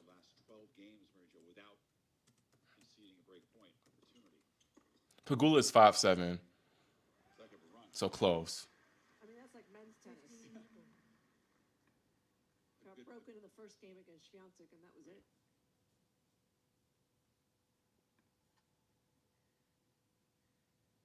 Why are you talking about Ben Rothenberg? Honestly, yeah, Ben could be messy, but that makes him a great journalist. I think if you're a journalist, if you're going to want to be a successful journalist, you're going to be messy. And once I get in the journalism spheres, Y'all are probably gonna call me messy too, because that's what you need to do. I'm not gonna be too messy now, but like you gotta ask some messy questions to get what you want and get what the people want to see, what the fans want to see. Do I coach? No, I do not coach. That's a good return from Rybakina, man. Oof.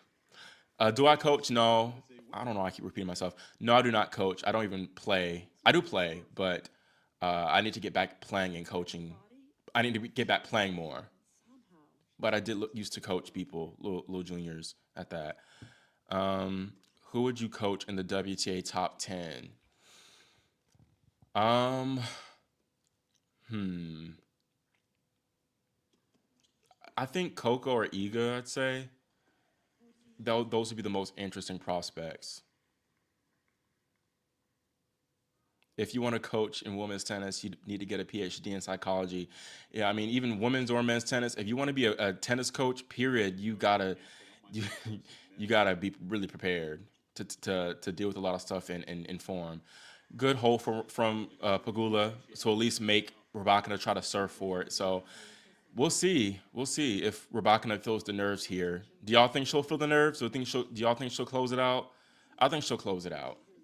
I don't think she'll shake, but I wouldn't be surprised if she did feel the nerves a little bit here. I mean, she's giving Pagula chances with these missed first serves.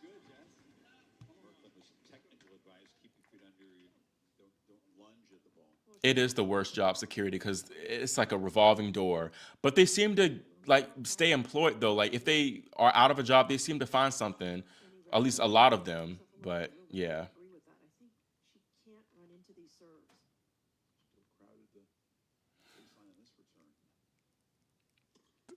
this is a crazy comment.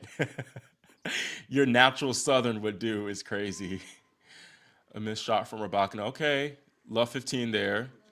So Rybakina has held serve 12 straight times. The last time she was broken was the first game against her first service game. No, the first game against Iga in the quarterfinals. So we'll see if that if that changes right here in this game.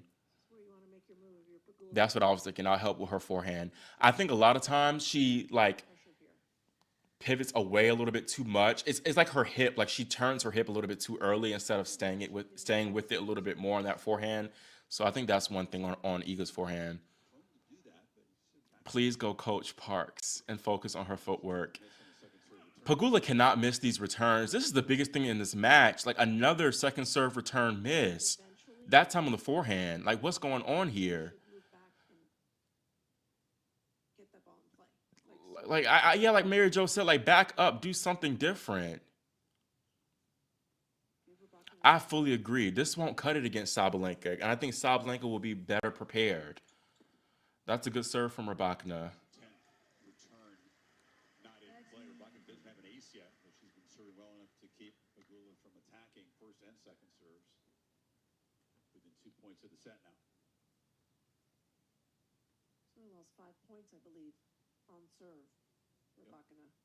Only lost 5 points on serve, and she's not even serving that. Like she's serving like at 50%.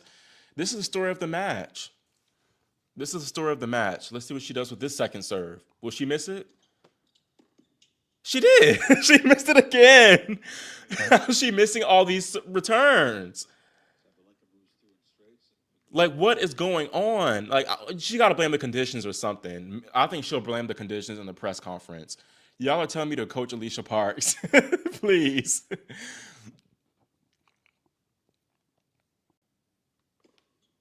That's the first serve. Oh, I thought that was going to be out. Okay. Good backhand from Pagula. I think that's a good play. Like drawing Rybakina backwards with using heavier spin and then stepping up when you have the chance. I just think it's a rhythm thing why this is the case. Like just not dealing with the kick spins. That's really what it is. You can be a PR for Townsend. Another second serve.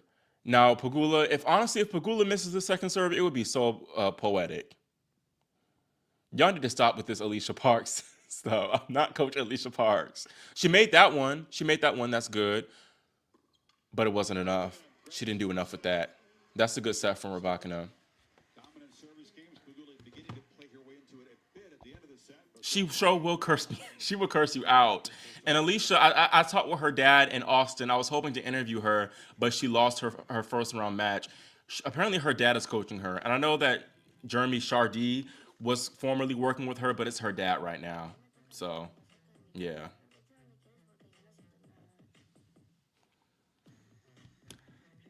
Zabeta, I heard that as well. I'm not gonna highlight the comment, but I did hear that as well. Parks rolling with bad girl Vickery. I worry about that sometimes. Um, you know what? She's not a bad girl. Just because you dabble in some different type of play doesn't mean that you're a bad girl. So maybe Sasha can help Alicia. She obviously plays the sport. She has a mind, so maybe that could be helpful for her. I don't know. I'm 6'1.5". Do not clip this and send it to Alicia. She's gonna block me. She's going to block me. Alicia needs Brad Gilbert. They are. I don't help it though, because I talk about her. I bring her up a lot, but I y'all are a lot of people are obsessed with Alicia. A lot of people are obsessed. Looking at some of these stats, let me share the screen. So, Elena, like Sabalenka, didn't have a single ace in this set, but she only served at 48% first serves in and won 77% of her first serve points and 79% of her second serve points. That's ridiculous. It's just ridiculous. You can't do that. Simple.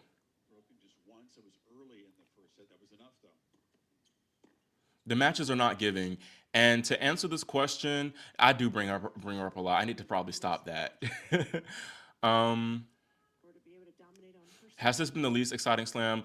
It definitely has been. I'm trying to think of a least exciting slam because I feel like we have had them, but U.S. Open was pretty good. As at least the semifinals were excellent. Wimbledon semifinals or the semifinal with Sabalenka and Anisimova, I think, did it. But overall, Wimbledon wasn't all that exciting. A lot of it because Iga just dominated. Roland Garros was a hit. Australian Open was great. But this is definitely, as far as the Australian Open is concerned, this is the worst Australian Open we've had in a long time, at least to my memory. All right, that's enough with Alicia Parks for now, y'all. That's enough. That's enough. At least we got Mustard Center. I hate that y'all bullied him out of that outfit. He changed his shorts from brown to white. Like it probably is better, like easier on the eyes, but I think Nike set him up anyways.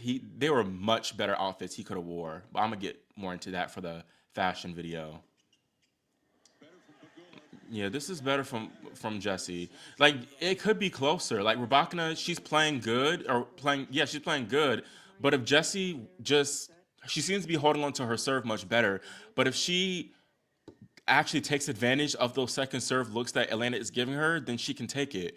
But I could see Rybakina controlling it and doing better with her first serve percentage.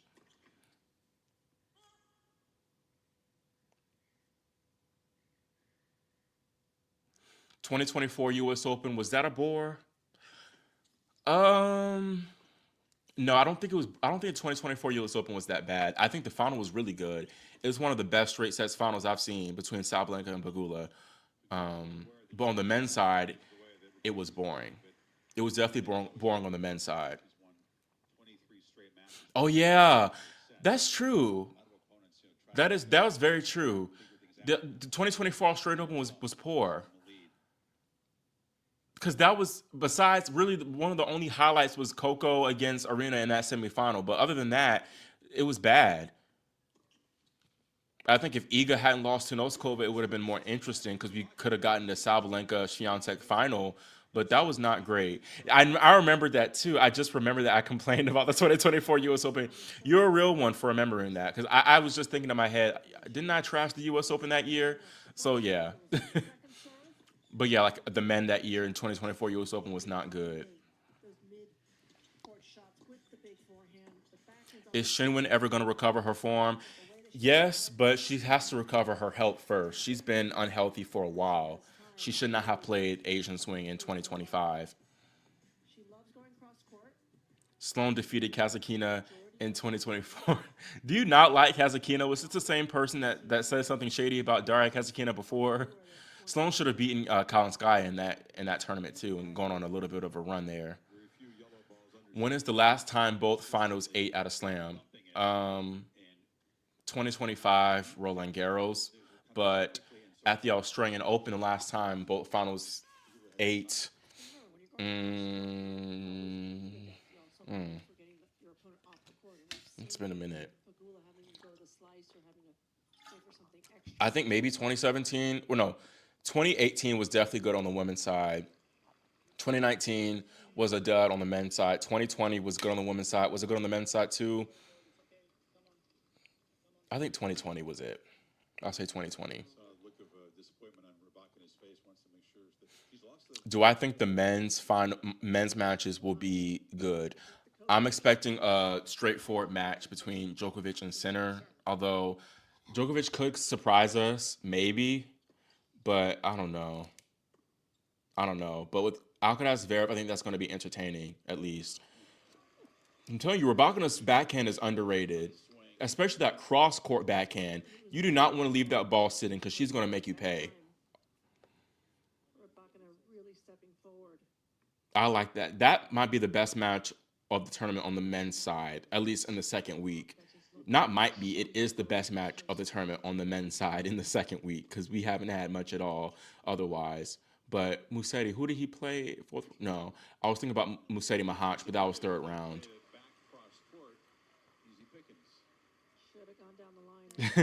That was a good volley from Rybakina. Rybakina, when she moves into the net on her own terms, she's good.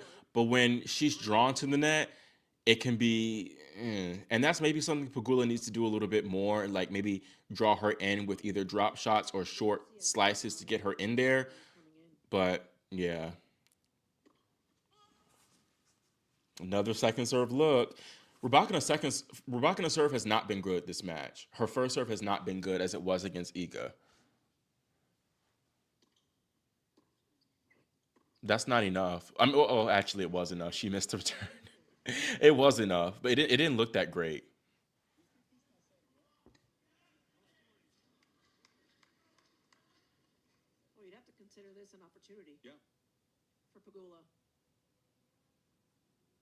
Zverev might win the Australian Open this year. He was playing well leading up to it, but I do think Lerner, if he hadn't had the serving day he did, I think Lerner would have could have beaten him for sure. That's a good serve from Rybakina. That's one thing about Rybakina. She can find a good serve when her back is against the wall. She's the most clutch server right now on tour.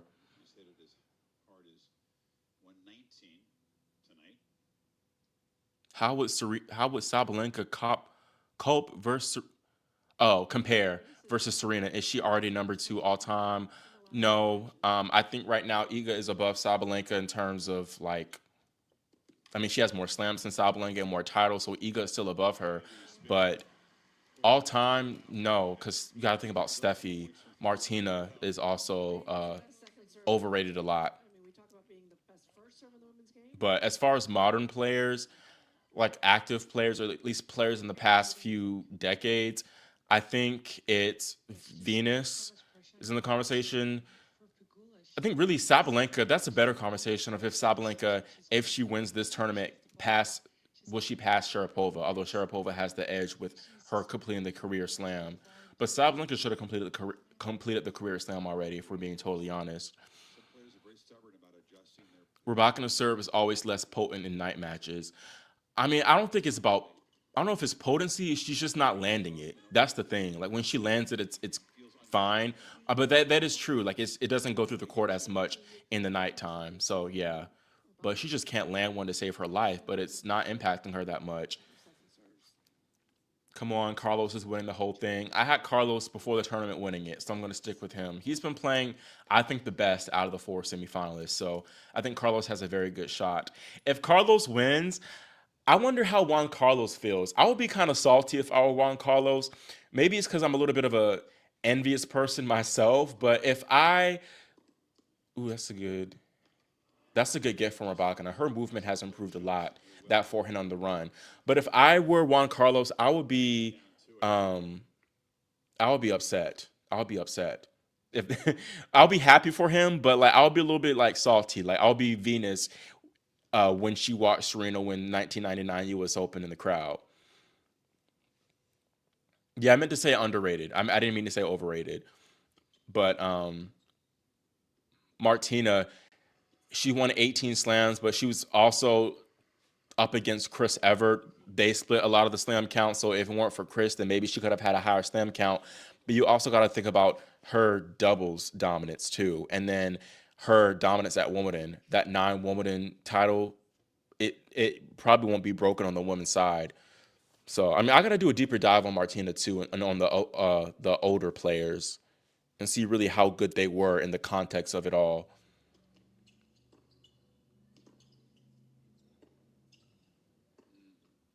Mm. Pekula just does not have it. Like she looking like Anna Samova out there with her gestures too. Well, not like that, but like that was obviously sarcasm. But her body language isn't quite there tonight. If the match was played during the day, then Pegula would have a much better shot. But at night, and I knew that she would kind of struggle with these conditions, and her serve is not there either. Neither woman's serve is there tonight.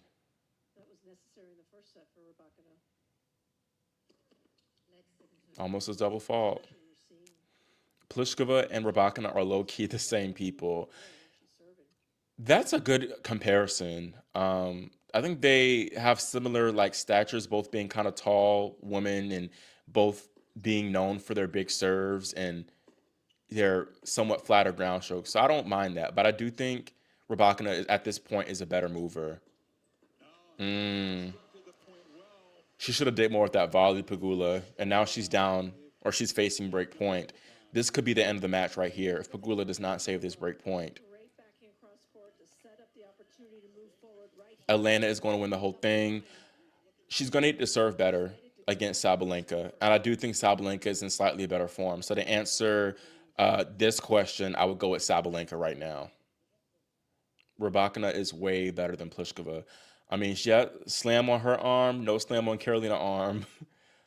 Oh man, she ate that serve alive, and that could be the match. That could be the match. I don't think Pagula has it today. Just looking at her again, her demeanor is not there. It's not there. Do we think Pagula can come back? Chat. Do we think Pagula has a chance, or do you think it's over? It's not looking good for her. I'll say that. She's got to break back in this next game. If she does not break back, Rybakina can break again and go up a double break, and it could be curtains for JPEG.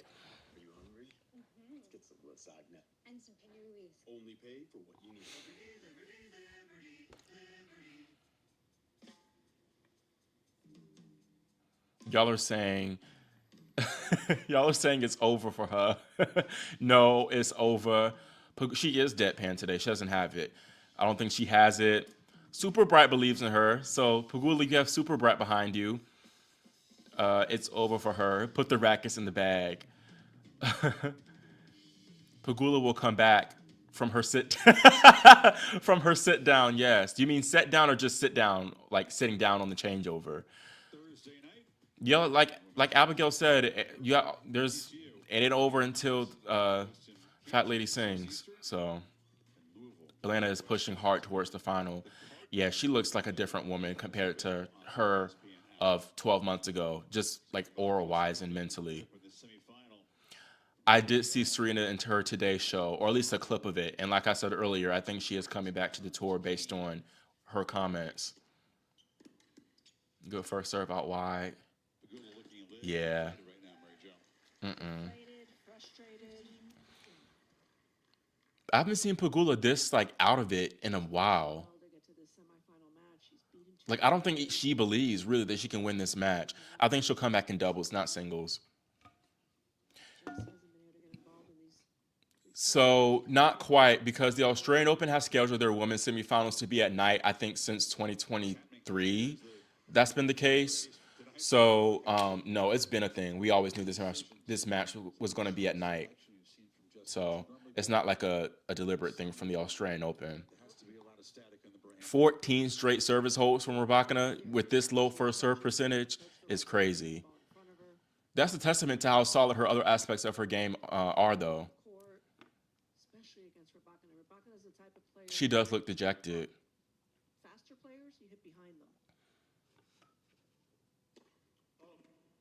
Second serve look. Can you do something? Let's see what she does, y'all.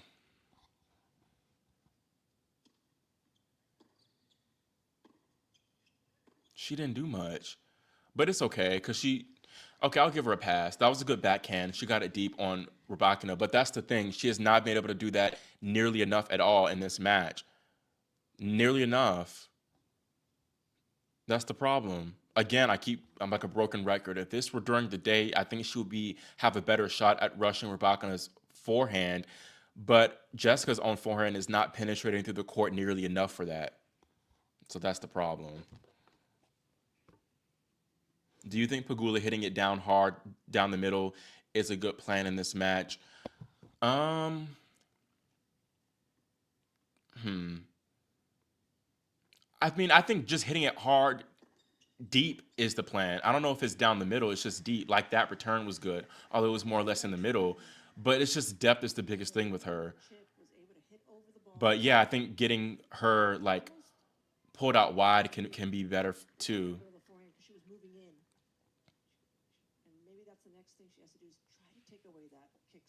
That's true. That is true because you're gonna want the Americans to be in the spot to where most Americans are awake. So that's a good discussion to be had too. And I know most of Coco's matches were not most, like all of them except for the quarterfinal was during the day, and I think that's a little bit of the reason why she struggled against Svitolina. Okay, there's a good chance for Pagula. That was not a good second serve for Rybakina, and Pagula didn't quite make her pay, but that was just an errant backhand from Rybakina. So maybe going up the middle was the right play there. Maybe that's the reason why Rybakina missed that because she didn't have as much angle to work with there. So yeah, up the middle could be a good play. Let's see if she converts for this break point and stops the streak for Rybakina. Another good. Let's see. Ooh, good forehand from Pagula. And there it is. There's the break. She needed that. She needed that. That was big for her. If she see if she can make something out of this, because that was a must-need break. If you're Rybakina, you're going to be disappointed with that game because Pagula didn't do too much special. It was just kind of errors on her part. But I know Pagula heard us talking crap. Match is not over.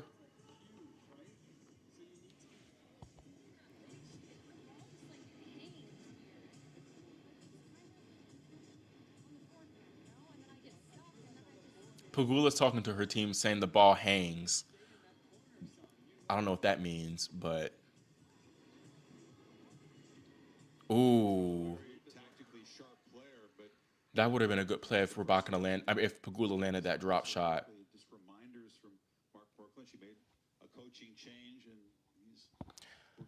We finally. I don't know if we can say competitive yet. I'll say it's competitive if Pagula holds here. Let's not hold our breath here.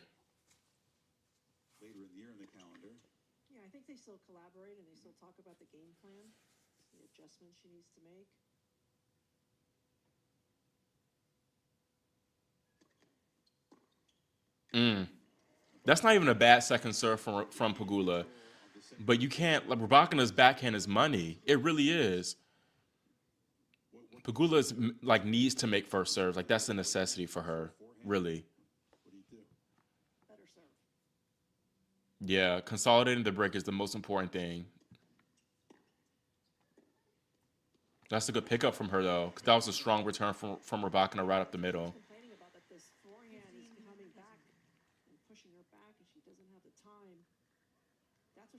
Again, this comes down to how well Elena is going to play. The racket really is in Pagula's hands.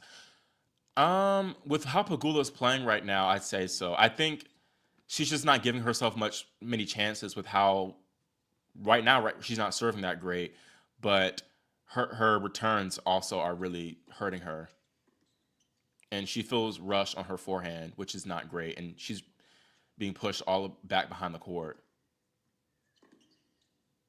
And two more break points. That's why I told y'all y'all cannot celebrate. Y'all cannot celebrate quite yet. Although the game isn't over yet, but she's got a break. I mean, she's got a hold. Pagula does.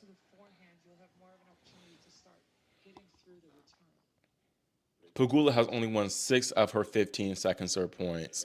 Rybakina 12 of 20. That's a good first serve from Pagula. Okay, that was a good one break point saved. She needs to find another first serve here, or Rybakina's going to be all over it.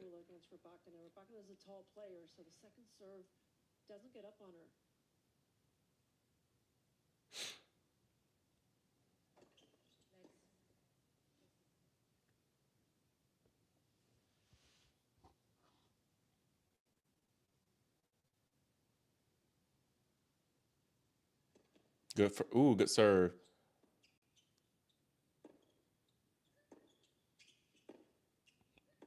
Ooh, that was too deep. That was just too much depth from Rybakina. She can't handle it right now. She's struggling. I told y'all. I told y'all not to celebrate too soon. She needed to consolidate. A break is not a break unless you hold. A break is not a break unless you hold. That's a good point, Raphael. She left. She gave up her ground and her advantage. I think she could have maybe. It's tough though because it was a pressure point, and I understand she wanted to play it safe, and she doesn't seem to be that confident in her game, in her transition game. But maybe a better play would have been take it and come in, or chip it and come in. But yeah, I haven't seen. She did try to drop shot in the first point of the game, but it was a failure. And in her defense, it is a little bit harder for her because it's hard for her to deal with the pace of Rybakina. It's coming through the court a little bit quicker on her. Do you think something happens off court for Pagula? She seems overwhelmed. I don't think so. I think maybe it just could be her knowing that she doesn't have as many opportunities to be in a slam semifinal like this, so she could be feeling the pressure. But yeah, that's plenty of reason for someone to be overwhelmed at this point. Now, the one thing about Pagula though, she does not give up. She looks pissed. She looks really out of it though, but she doesn't give up. She's a fighter, so we'll see if she can come back and fight.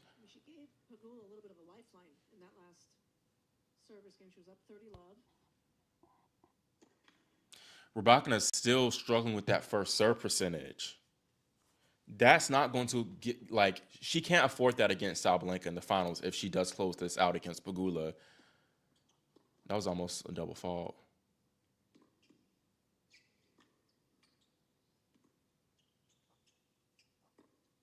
Mm.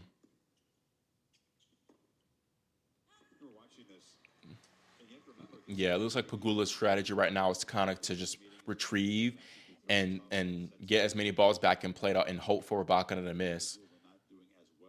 So maybe that could be a good play for her. I mean, that at this point it might be her only shot. Like hope for Rybakina to spray a little bit more. Like just try to attack the second serve as much as possible and just stay consistent in the rallies. Yep. Good first serve from Rybakina.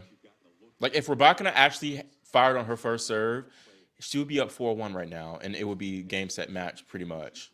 So she's giving her a lifeline with these missed first serves, but it's like Rybakina can also lock in, like she did towards the end of this at that Iga quarterfinal. She cannot buy a first serve on the do side.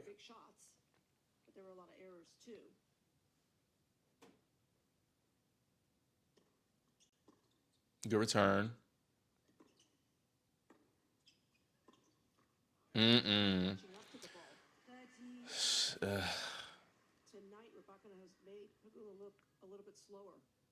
She has Mary Jo. She just said tonight Rybakina has made Pegula look slower. She does look slower. And again, the second serve points won, 13 out of 22 for Rybakina. That's unacceptable if you're a Pegula. But you do have to give credit for ace. That was, yeah. You have, against Rybakina, you have only a sliver of a chance before she starts finding her serve again. Like, again, we saw against Iga. She found her serve again in that quarterfinal. So,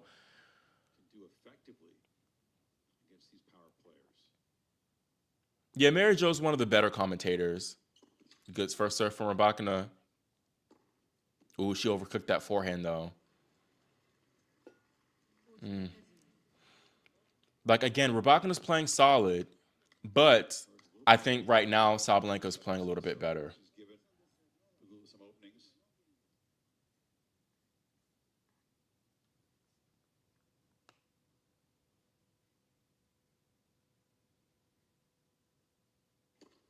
Good, another good first serve. She found the first serve. She found her first serve mojo in that game, and she did have some opportunities. Pegula did, but dang, y'all, another straightforward, another straightforward semifinal. This sucks.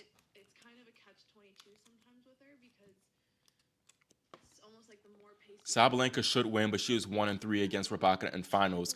Lost their last three finals too.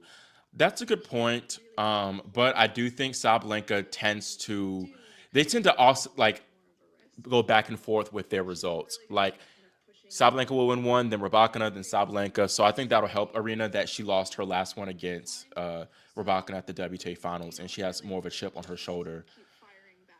It's feeling like a wrap.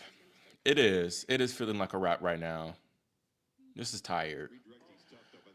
Like this is really crazy. Like the lineup looked good. Although I did kind of expect a straight sets match for Sabalenka Svitolina, but this was supposed to be good. Like this is not good. This is not quite right. This is not quite good. Pegula's, I don't think she's injured. She's just off. That's what I think it is.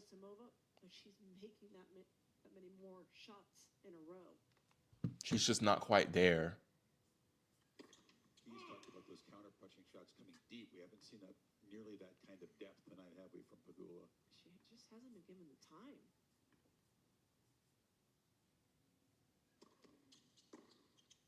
Another good return from Rybakina.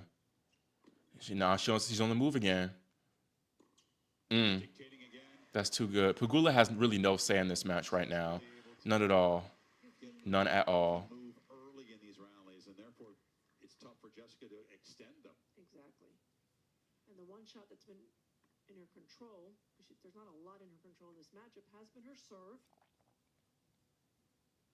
I'm a hardcore Rybakina hater. Sorry, chat. Um, I think it's going to be Sabalenka's for the taking, honestly. This is not true. I'm not usually right with my predictions. I say I might have like a 55% or 60% success rate, but I definitely am wrong a few times. But I've been pretty good for this tournament, I'll say. Yeah, I felt that the same way. It's an uphill battle for her. And again, like her first serves aren't doing enough. Like with Svitolina, her first serves weren't doing enough against Sabalenka at all. Oh, so it's just bad for you. You don't like Sabalenka or Rybakina. You are you even going to watch the final?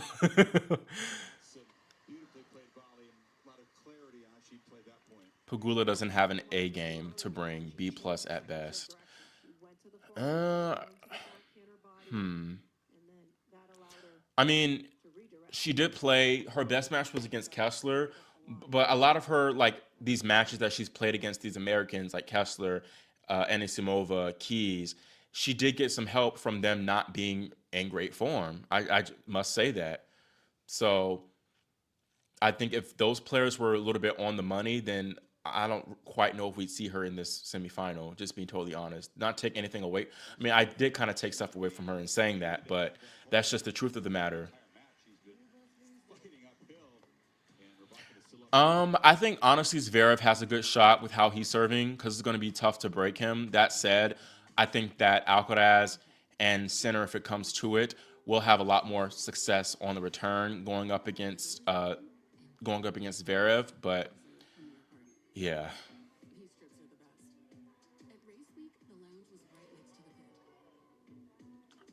yeah, I think maybe the tournament should. I think that could be a reason why we've had these straightforward matches. To be honest, like scheduling them more equally. Like not every player needs to play day. Like Iga complained about playing all night session matches. She didn't play a day session match until her quarterfinal where she lost.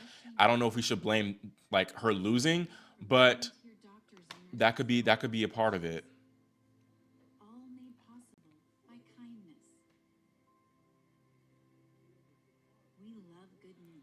Can we at least hope for a three-set final?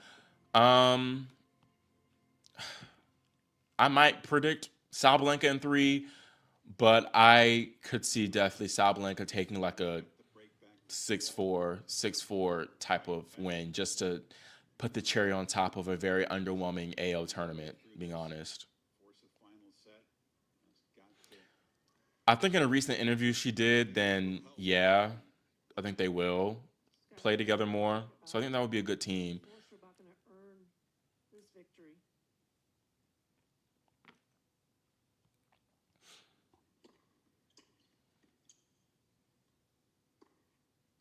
Mm, that's too, yeah, like Mary Jo said, that is too good from Rybakina. I was hoping Shelton would challenge center, but it was a straight set sweep. Ben still has a ways to go on his return game. That is very true, but I think a lot of it is just mental because there were times where center's first serve percentage dropped and he had looks at making big strides on his second serve return, and even his dad said to step up and cut at it, and he wasn't doing that. And even in like the early stages of the match, he had opportunities, but just didn't have it mentally, I think. And it's tough when you've lost so many matches in a row against this match. Another backhand return miss from Pegula, man. Oh my gosh. I am confident Sabalenka is going to win the whole thing. She's been playing better than Rybakina right now. Pegula can come back. Trust. Rybakina needs to make 10 double faults. That's not going to happen.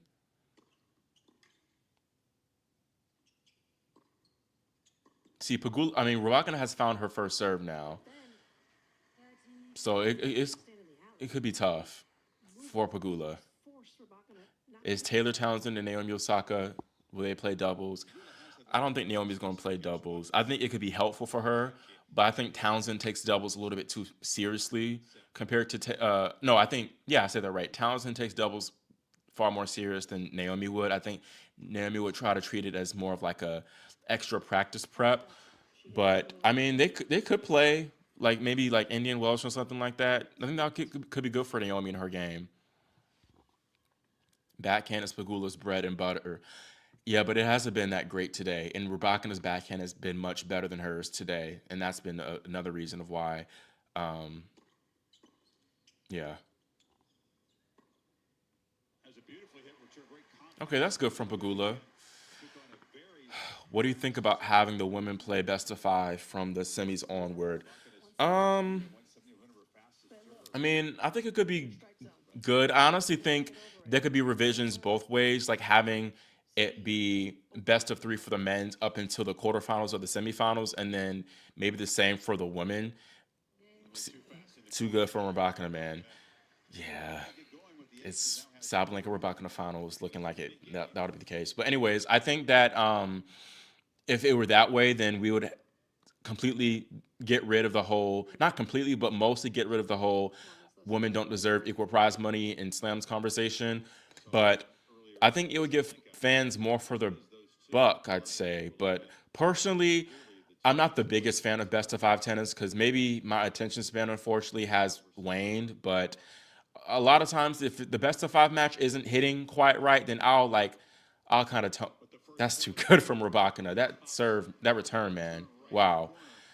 Whew. Taylor trying to win a Grand Slam. She ain't trying to. That's real though. That's the truth. Was Jalen? Jalen, I think he made a video about that. He gave Zverev his props on his on Instagram or TikTok. So I think he's okay with it. But I think overall, Jalen and I are happy with Lerner because we're both Lerner truthers, TN truthers, so we're satisfied with his run to the quarterfinals. Best of four with match tiebreak if two all. Mm, sure, sure. Why not?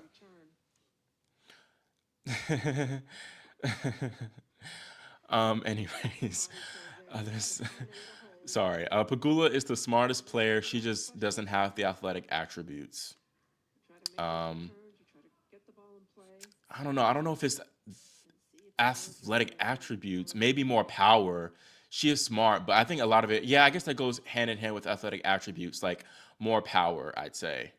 Yeah. I think Naomi isn't fit enough to play singles and doubles. That's what I was thinking too. Like she might suffer an injury in double. So I think that's a big reason why she wouldn't want to play doubles either. And I completely understand that. She's really injury prone. And there's another Pagula forehand error just being beat by the depth and pace of Rybakina. Again, it's just tough for her.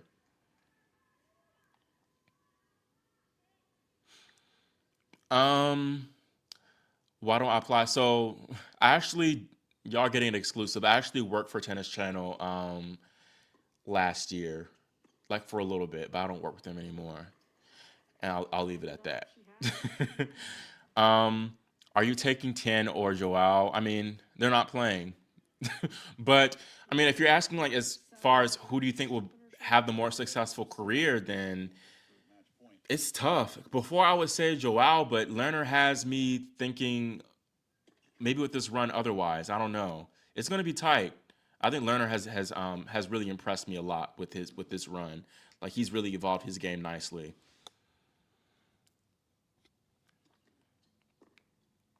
Good return from Rybakina. Let's see if Pegula can at least hold serve to make it interesting here, because I do think maybe Rybakina trying to serve for her first Slam final in 3 years could be tough for her. So Pegula's got to try to hold. There's a sliver of hope, y'all, that this match does deliver still, but it's like that much.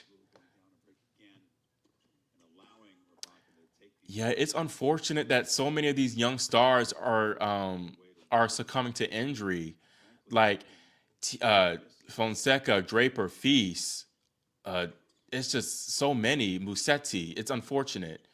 Even on the women's side, Jong. I hope they get it together physically.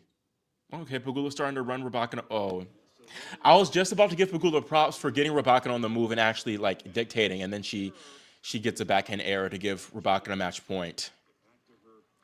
Match point, match point, match point. Rybakina has to play as tough as she did.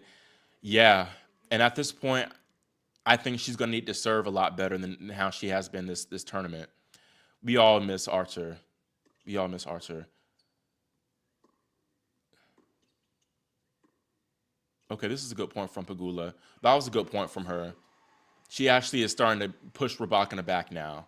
That's good. Match point save. Okay.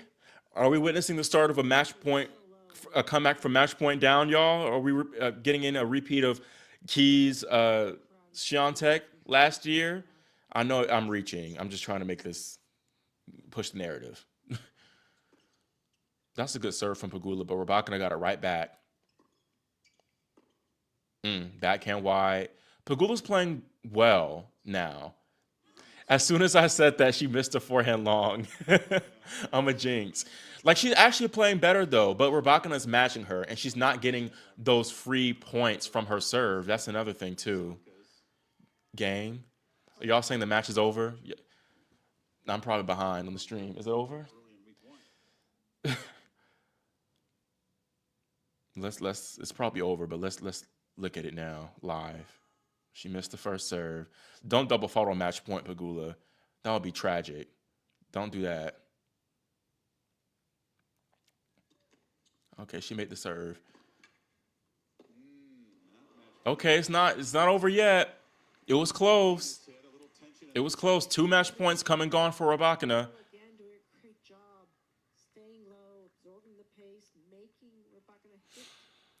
What exactly is wrong with Amarado Kanu? Um, I think right now she's back in her like injury issue era a little bit. She didn't have a lot of match prep for AO either. A lot of woo. What a return from Rybakina. Oh my gosh. She's like playing so well right now. She's like in her peak flow state right now. That serve wasn't even I mean, yeah, maybe it was but it was good it was good placement on that serve though. You can't fault her too much, I'd say. And that was a weak serve. She tried to change it up there, but was ooh, 3 match points. She could be getting tight. She could be getting tight, y'all. This could be getting interesting if Pegula is able to scrape out a hold. This could work in Pegula's favor if she can hold here, saving the match points. That will add pressure to Rybakina. Yeah, I of course, like Raducanu, I mean, she's really only had one. She did do well in Miami last year, so that was good. But aside from that, she only had one like big tournament going deep. So, and that was in 2021 when the field was arguably at its weakest. So I think that's a lot of it too.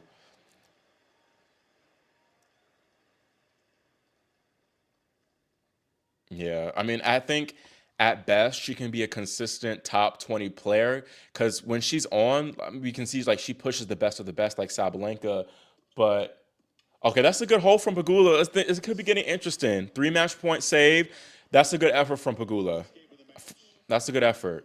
So we'll see. We'll see. Rybakina, the pressure's on her now to serve out this match and reach her first slam final in 3 years. Can she do it? Do we think, chat, that Rybakina will serve out the match or can Pegula break? Let me know what y'all think. Is it real that Serena offered? No, Serena did not offer to coach Coco Gauff. That is not true.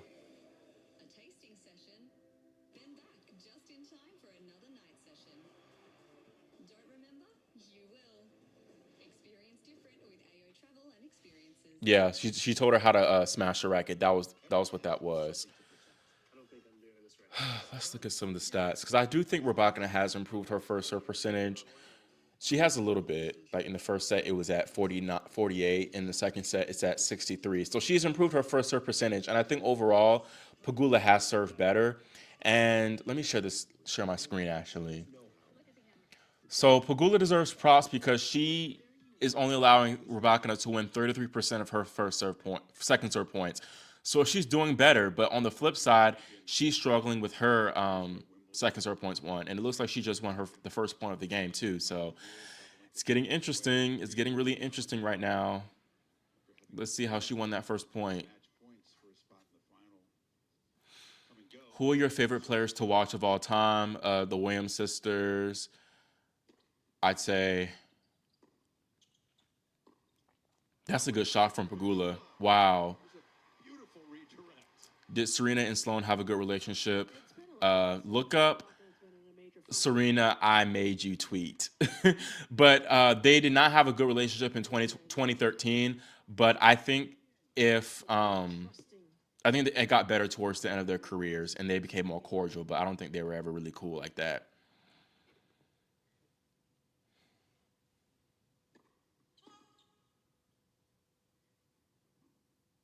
Second serve chance for Pegula.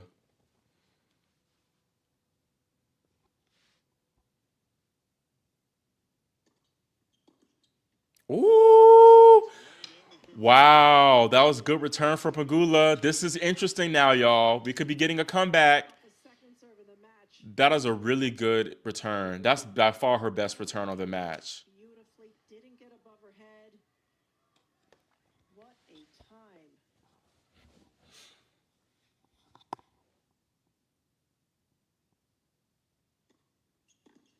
Ooh, good serve from Rybakina though.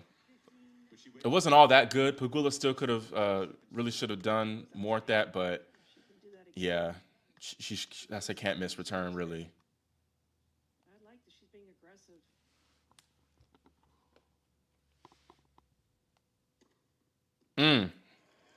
That's the thing about Rybakina. She's been clutch with her serving all tournament, and that is no difference. Do not jinx her. Who do you want me to not jinx? Rybakina or Pegula?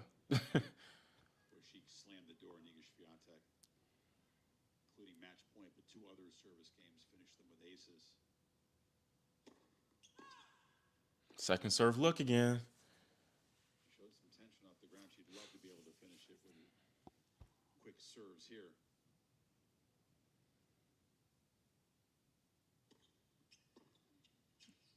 Decent, not really decent return, but it was a return. Yeah, she's tight. I think she's tight a little bit. Her forehand has been off. She's a little bit tight, guys. I think she's tight.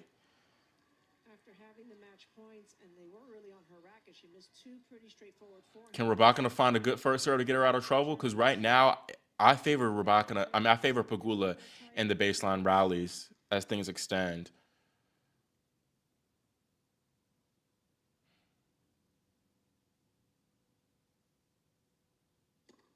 Good serve.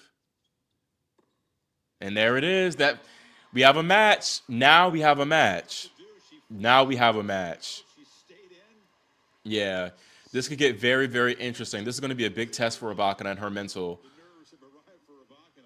Definitely the nerves got to her, I think, because Pegula hit that one screaming forehand winner down the line, but she's been more error prone from her forehand. Rybakina has.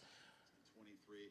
She beat on Jabor back and forth match at Wimbledon, but I think we forget she's been near the top for so long. Not a huge wealth of experience in the ultimate matches of these majors. Missed return. This is getting interesting. This is getting interesting. This is getting very, very interesting, y'all. I'm sure she played well, especially the second half of the year, but she didn't get far at majors. So she's trying to do something for the first time in a while. Jessica has won the last. I'll wait till this point's over. Well, now 8 of 11 points. So the big thing, like I said though before, a break is not a break unless you consolidate. So she's got to consolidate this break. That Rybakina is feeling the pressure.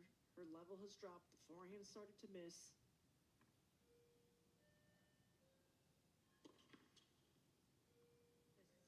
So it's finding that balance for Pegula. This is kind of reminding me of her comeback win against Muhova, U.S. Open 2024, where she was down in the trenches and she somehow found a way out of that and got through.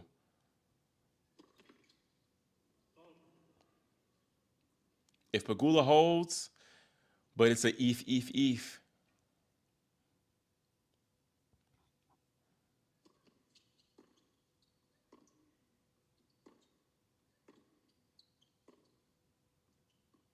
Ooh, drop shot. Oh, that's unlucky. That's unlucky. It wasn't. That's unlucky. Although she didn't deserve to really win that point anyways, because that drop shot was not that great. Yeah, it was words in the doll. If doesn't exist. That was a tough one though.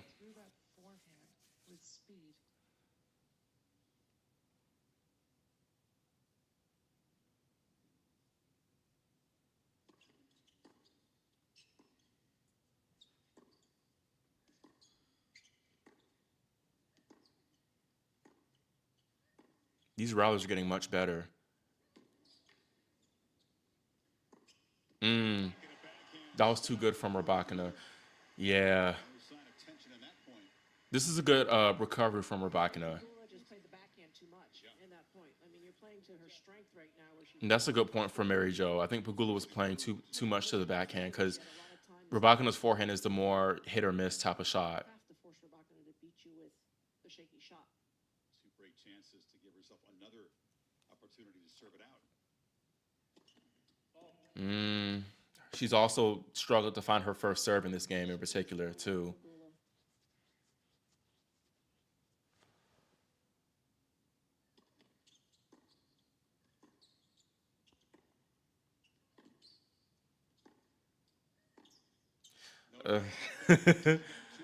Pegula is pissed.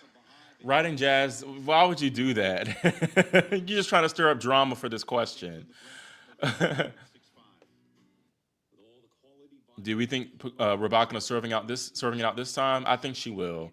I think she'll learn, but that was a must-win game from Pegula. She shouldn't have lost that game, I must say. Ladies and gentlemen, Hugh Jackman.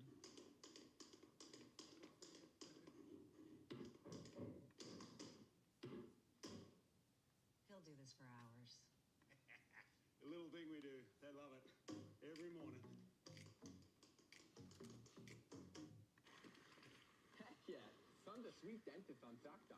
Dr. Staff is a real beauty, and people say he's passionate about dentistry. Says here, Dr. Sign has got great bedside manner. Sweet. You buy a set?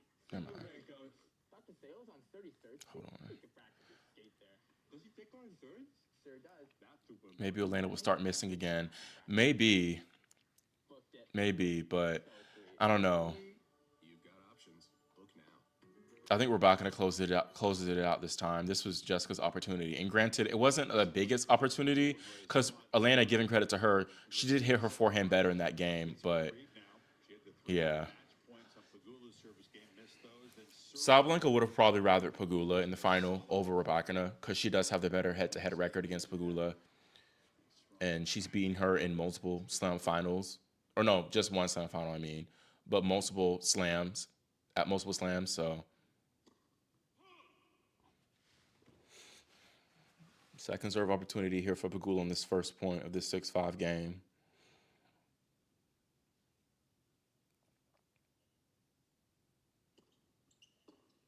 That's a good return. She should have done more with that swing volley, but she's going to still win the point, it looks like. She almost got hurt with that. But love 15. Love 15. It's got to be frustrating because she's returning better in the second set, Pegula. And I think if you would have told her before the match you're going to break Rybakina twice in a set, you'd been like, oh, I'm going to win that set for sure. Just hasn't been able to play smart enough and consistently enough after getting those breaks.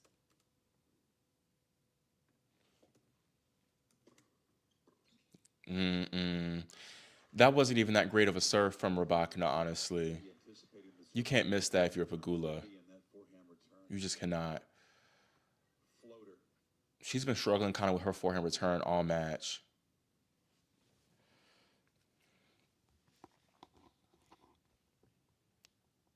That is true. That's a good serve from Rybakina. But this comment is true. If Pegula does loses, Rybakina, you got to put that away. But she did put it away. The last time an American woman didn't make a slam final was what, Wimbledon 2024? So it was a good run. It had to end at some point. So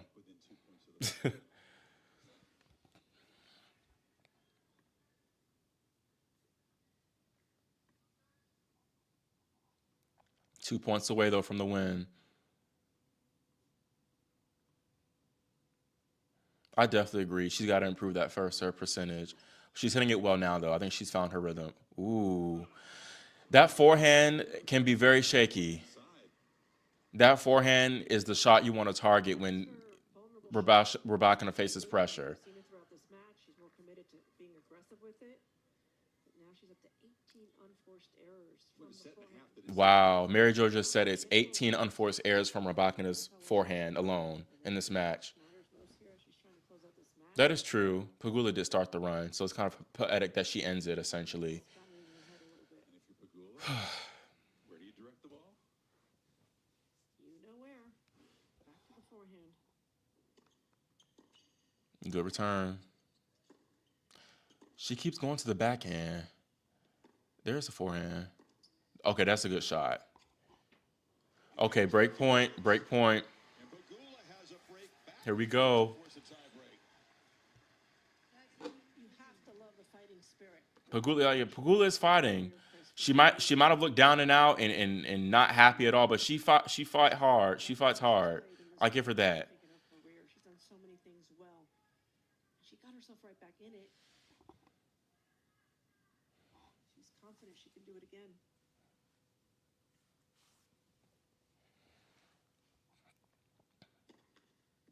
again. Second serve.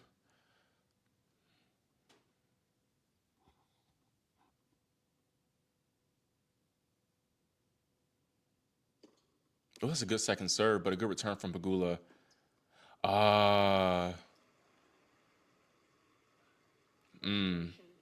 Yeah, that's understandable that Pegula will be frustrated with that forehand. Deep enough. With Pegula standing so far inside the court. That's tough. That could have been her one chance to force the tie break. I could see Rybakina like hitting two just bomb first serves now. Well, she missed that one, so there's that.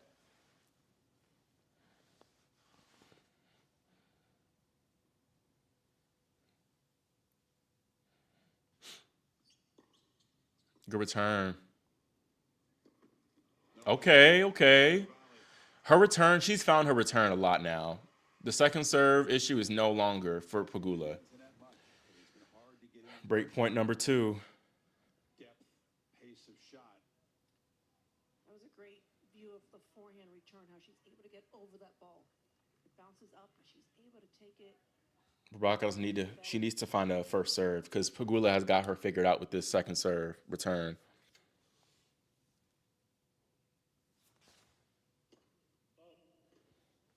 No, the second serve. Pegula should win this point based on how things are going, but we'll see.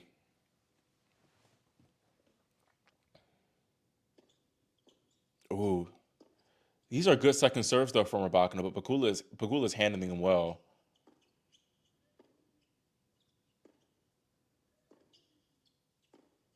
That's it. Tie break.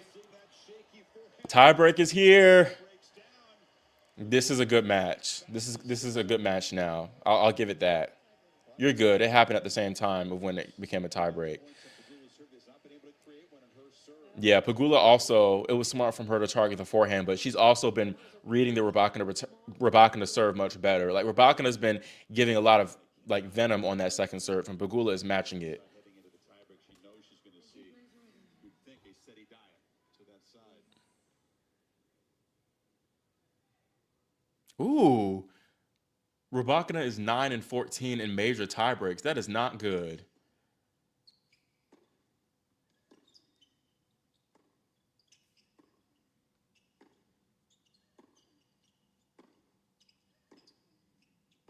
Ooh, that was a close one.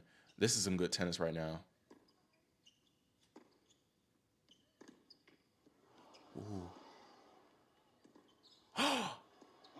What a backhand from Pegula. What a rally. What a rally. This match is getting very interesting now. That was a very, very important point. Match.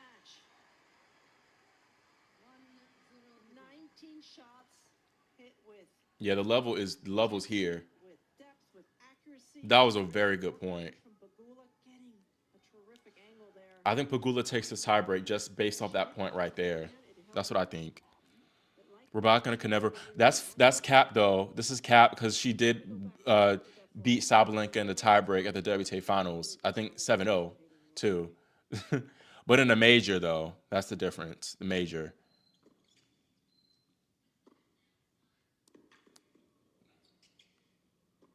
Ooh. She overran that one, just like the head-to-head's been even. They've split the 2 previous tiebreaks in their head-to-head about 3 years. This is a good match. If you're Rybakina, you're trying to draw on your strength, on your first serve. And the thing is, Rybakina, she played poorly though when she had the edge, I think, in those games. But she's overall playing decent tennis right now. Like both women are playing some of their best tennis of the match right here. Good serve from Rybakina. Ooh, but she lifted that backhand. Now the backhand's starting to spray a little bit. This is interesting. Spot on the serve, right in the strike zone of Pegula. And then overplays this backhand. You see her head pick And that's up an interesting that she took that backhand that way because she was more like on the deuce side. It really should have been a forehand, but she feels more confident, obviously, in the backhand. There is tension in the camp there. Her fitness coach. Ooh, coaches bad miss there from Pegula. Now 2-all. suffering. You could see him there in the As they do back in as the he's player clapping. box. Yeah. Oh no, yeah, I'm struggling to try to stay up. I've been up since like 9 p.m. See if you're a player. But I'll stay up for this third set if it happens. Oh, I may have jinxed her because she just missed 2 really bad forehands in a row. That will not prove decisive when she had the mini break in her favor. I think the match has got to go 3 sets though, if before we consider it a good match. Because I feel like it will be like they're edging us, like getting us on the edge of it actually being like a good match, and then this. It can't end in straight sets. What did I do, Blazing Blazers? I didn't do anything.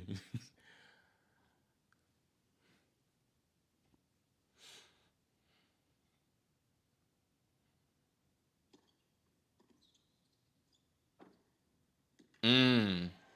That's good from Rybakina. That is a good one. I do think.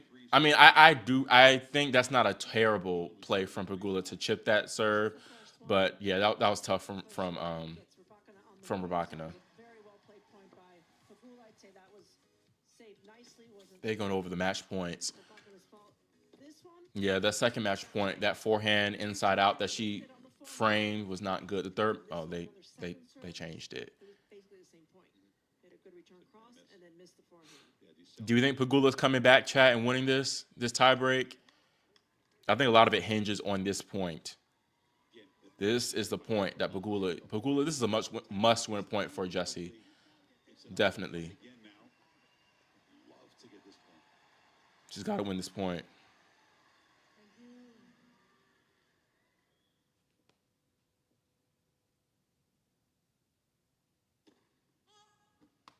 First serve long, second serve. She definitely can come back. Especially if she wins this 2-4 point. Almost a double fault. I don't think Rybakina, has she had a double fault this match? She's been very tidy with her double faults. So that means it's going to be the commentating jinx. She's going to double fault right here. Oh, never mind.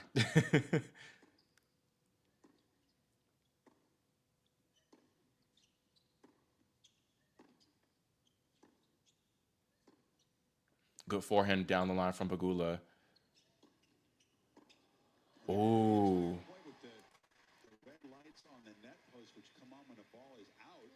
I'm surprised neither. Yeah, I'm surprised that they didn't like stop play from the lights on the net. Think they'd immediately, with that kind of malfunction, stop and replay the point. They didn't, which is good for Pegula. That was a must-win point from Pegula. I think if I were a Pegula fan, I'd be. I don't mean to jinx her, but if I'm rooting for Pegula, then I'm feeling good. Even though she's down the score, I feel like she's in a good spot to win this tiebreak.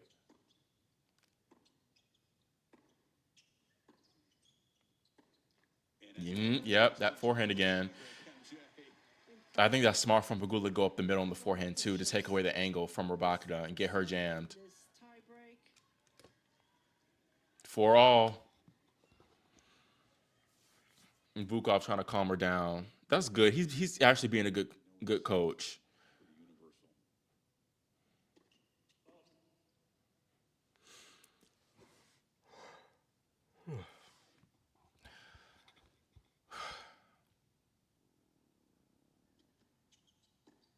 Oh, she shouldn't have missed that second serve. Nothing seems simple. Nothing seems easy. No, she's shaking her head. Yeah, Pegula has the edge. Negative right now. Again, she was so close. This is looking like Wimbledon 2024, but worse, because she actually has match points. And never had one on her own serve. She served for it twice. I mean, this is the best server, perhaps in the Yeah. game. You only have 3 match points, but you serve for the match twice, and you lose this set, that's going to be tough for her to come back from. Good first serve, though. That was a good first serve. 5-all. 5-all. It's getting tense.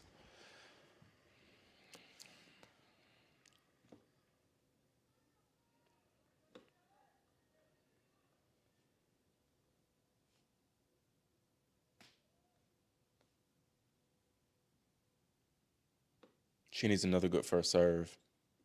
Oh, she missed it.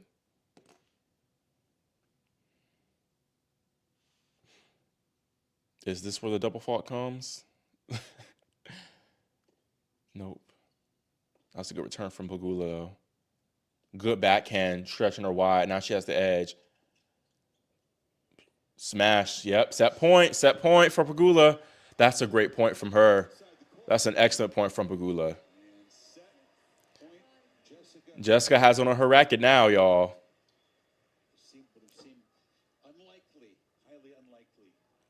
Wow.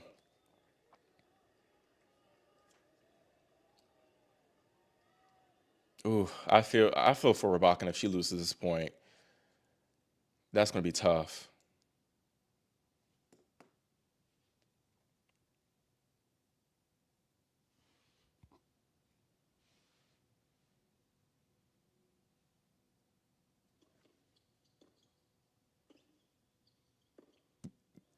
Ooh. Oh, that's too good from Rybakina. I thought that forehand was for sure going long. That's clutch from Elena. I thought that forehand was going long. I expected the out and the red lights to flash and all. That is clutch from her. They're on the edge of their seat. Nicole, who wins from here? It's a miracle. Pegula or Rybakina? These tense moments in big matches. What are these players thinking right now? Let's start with Rybakina. Well, for Rybakina, There's not too much Pegula did wrong there, through my forehand, really. put a little more That was just too good from Rybakina. Maybe she should have done more a little bit. You got to like force it, but I don't blame Pegula for kind of like drawing back and try to hope for an error because you've been getting them for a lot of this tie break.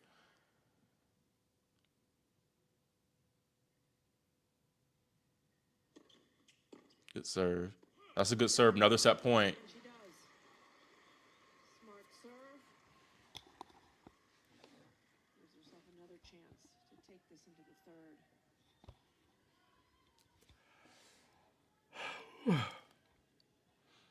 Here we go. Rybakina needs the first serve. That's the problem. Her second serve has dipped. It was good at some part of the second set, but it has dipped. So she's got to find a first serve. And there's her first serve. But there's the miss from Pegula. That was a good forehand. Deceleration in that forehand. I think when Pegula gets far back deep, it's like it's hard for her to. I don't know. Like she needs to develop another shot, maybe a high rolling shot. I know she is so flat, but it's just tough. I think that just could be from her forehand and how naturally flat it is. But I think maybe a chip or something on that type of shot would have been a better play for her.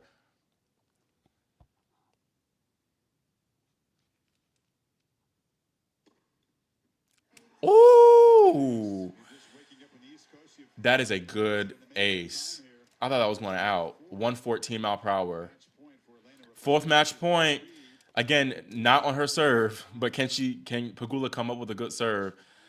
Manage her tension here, get to the finish line. Can she close? Again.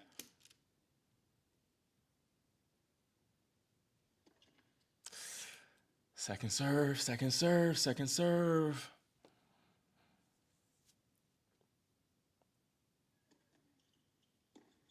And there it is. There it is. That was a good effort from Rybakina. That was a good match. And second major.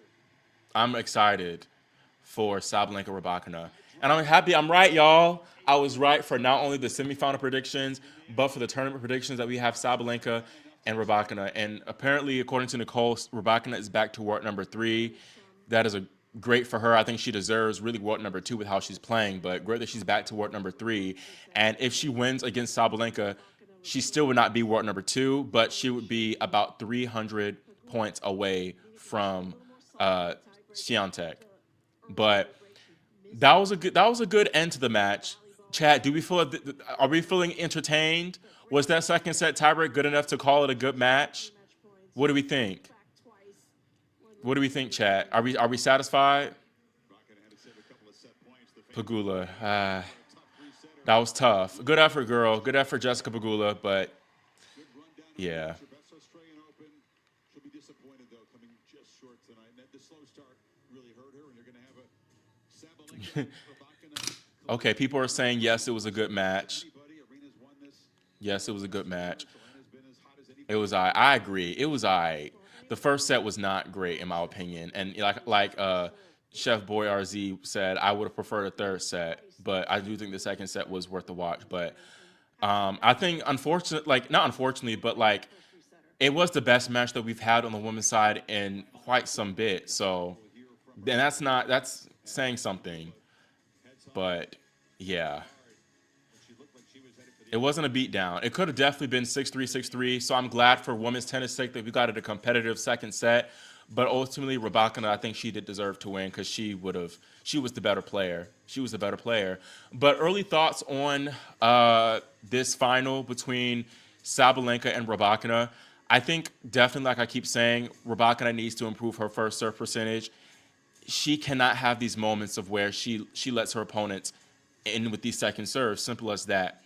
With Sabalenka, I think overall she's been playing a little bit better, but I don't know. I don't know. I still have advantage Sabalenka right now, in my opinion. The bar is in hell. The bar the bar is definitely in hell. So I don't know. But what do y'all think? Give me your predictions for the finals. I'm talking scores. What are your score predictions right now? Who do you think will win, and what will the scores be? I hope it's juicy. I hope it's juicy, and I hope it lives up to the expectations from 2023. Again, I got to go back and watch that match, but I don't know. I honestly could see Sabalenka in two. Rybakina for the win. Aryna in two. I could see that. Rybakina in three. See, this is what I think. This type of score line, like tight two setter for Sabalenka. But I mean, I hope we get a three setter because this is what we need. We need something to save this tournament because it has not been great or entertaining, to be totally honest with you. Yeah, we're getting similar type of score lines. Sabalenka in tight sets. Sabalenka 6-3, 7-6. That's a repeat of the finals from WTA finals, but this time Sabalenka being the winner. Rybakina in three sets. Okay, I'm getting a few Rybakinas in three. Sabalenka in three. Team Rybakina. Thank you for the support. Okay. I would love if we got a scoreline like this. We really need it, but I think that's going to be tough to ask. That's a great point. Sabalenka needs to overcome the Brisbane curse. She's one match away yet again. She was one match away last year, so we'll see if she can do it. That's working up against her. The tennis gods might have some voodoo going on, so that's a great point. So that's true. Someone said thoughts on the privacy on tour. I think definitely there needs to be more. Like the Australian Open is overkill with how many cameras there are. So for sure, I'm glad Coco rose that point. But yeah, even not only Coco but Iga says something about it. Like they're almost feeling like animals in a zoo. Jessica has some really strong statements about it in her press conference. So I think the players are in agreement that there needs to be fewer cameras. But Tennis Australia, they're not like they haven't been saying, yeah, we're going to dial it back. I think they're going to keep it up with the cameras. So that's that. It's nice when your days have a rhythm. Yeah, that's a good point. Neither woman has dropped a set en route to this final. So I'm curious to see if this goes three, who will handle the pressure moments better. Sabalenka has had some pressure moments against Potapova and Mboko, but these last two matches against Jovic and Svitolina were very straightforward. Rybakina, she had her only tight moment, really, for real, for real. Yes, the first set against Iga was tight, but this second set was very tight. And maybe that could serve her very well in this final. I don't know. Thank you so much for watching. Are you going live for the final? I'm going live for the women's final for sure. I will be going live, and I'm gonna have it more prepared. This was very an impromptu live. They dialed it back. How they dial it back? I mean, they probably had to dial it back like at least at some degree, but we'll see. I wonder if Jess pushes the problem. That's the thing, that the players can complain all they want, like in the press, but they have to raise the issues to the governing bodies behind the scenes. That's one thing Novak has said constantly a lot. Yeah, Djokovic. And speaking of Novak, yeah, Novak said some comments about it too. If Rybakina plays like how she did during last year's WTA finals, she will win. And all Sabalenka. Yeah, that's the thing though. Rybakina, she hasn't been serving as well, like consistently with her first serve as the WTA finals. But honestly, I have to say I'm really happy for Elena. I'm so happy because it's been a long time coming for her, making another slam final. Like, I know the Rybakina fans are so happy, and I'm happy along with them because she deserves to be in this final. Simple. Elena, wow, what a match. These Melbourne's crowds have enjoyed watching you here on Rod Laver over the I hope the next slams are more interesting than this AO. Yeah, me too. But it's not over yet. Sabalenka and Rybakina can deliver. I think the only way the tournament will be saved is if Sabalenka and Rybakina deliver like just an edgy final. Like I'm talking like Sinkaraz, Roland Garros type final. It has to be like that. And yeah, Jessica played so well in the second set. She fought till the end, and yeah, I'm just super happy to be in the final. But anyways, y'all, I'm gonna end it right here. I'm getting a little bit. I'm not tired right now, but I have a lot of content to plan for you all. But thank you all so much for joining me on this live. I'm sorry it was so last minute, but I'll make sure I get everything straightened out for the final. So I will see y'all again, maybe for the men's. Do y'all want a men's final? Not men's final, but men's semifinal watch along. Do y'all want that or what? Let me know in the comments before I leave. Do y'all want a men's semifinal watch along? Super happy that in the end it's Thank going you, well, and Chef looking forward to Boarzi. Saturday. Yeah, please, y'all get y'all's rest. Someone said, "What the hell?" Sure. Yeah, sure. Yes. Okay. Okay. I'll do men's then. I'll plan something for the men's. But yeah, thank y'all again so much for rocking with me in the chat. And it's going to be lit for the women's finals and the men's semifinals. So I'll see y'all soon.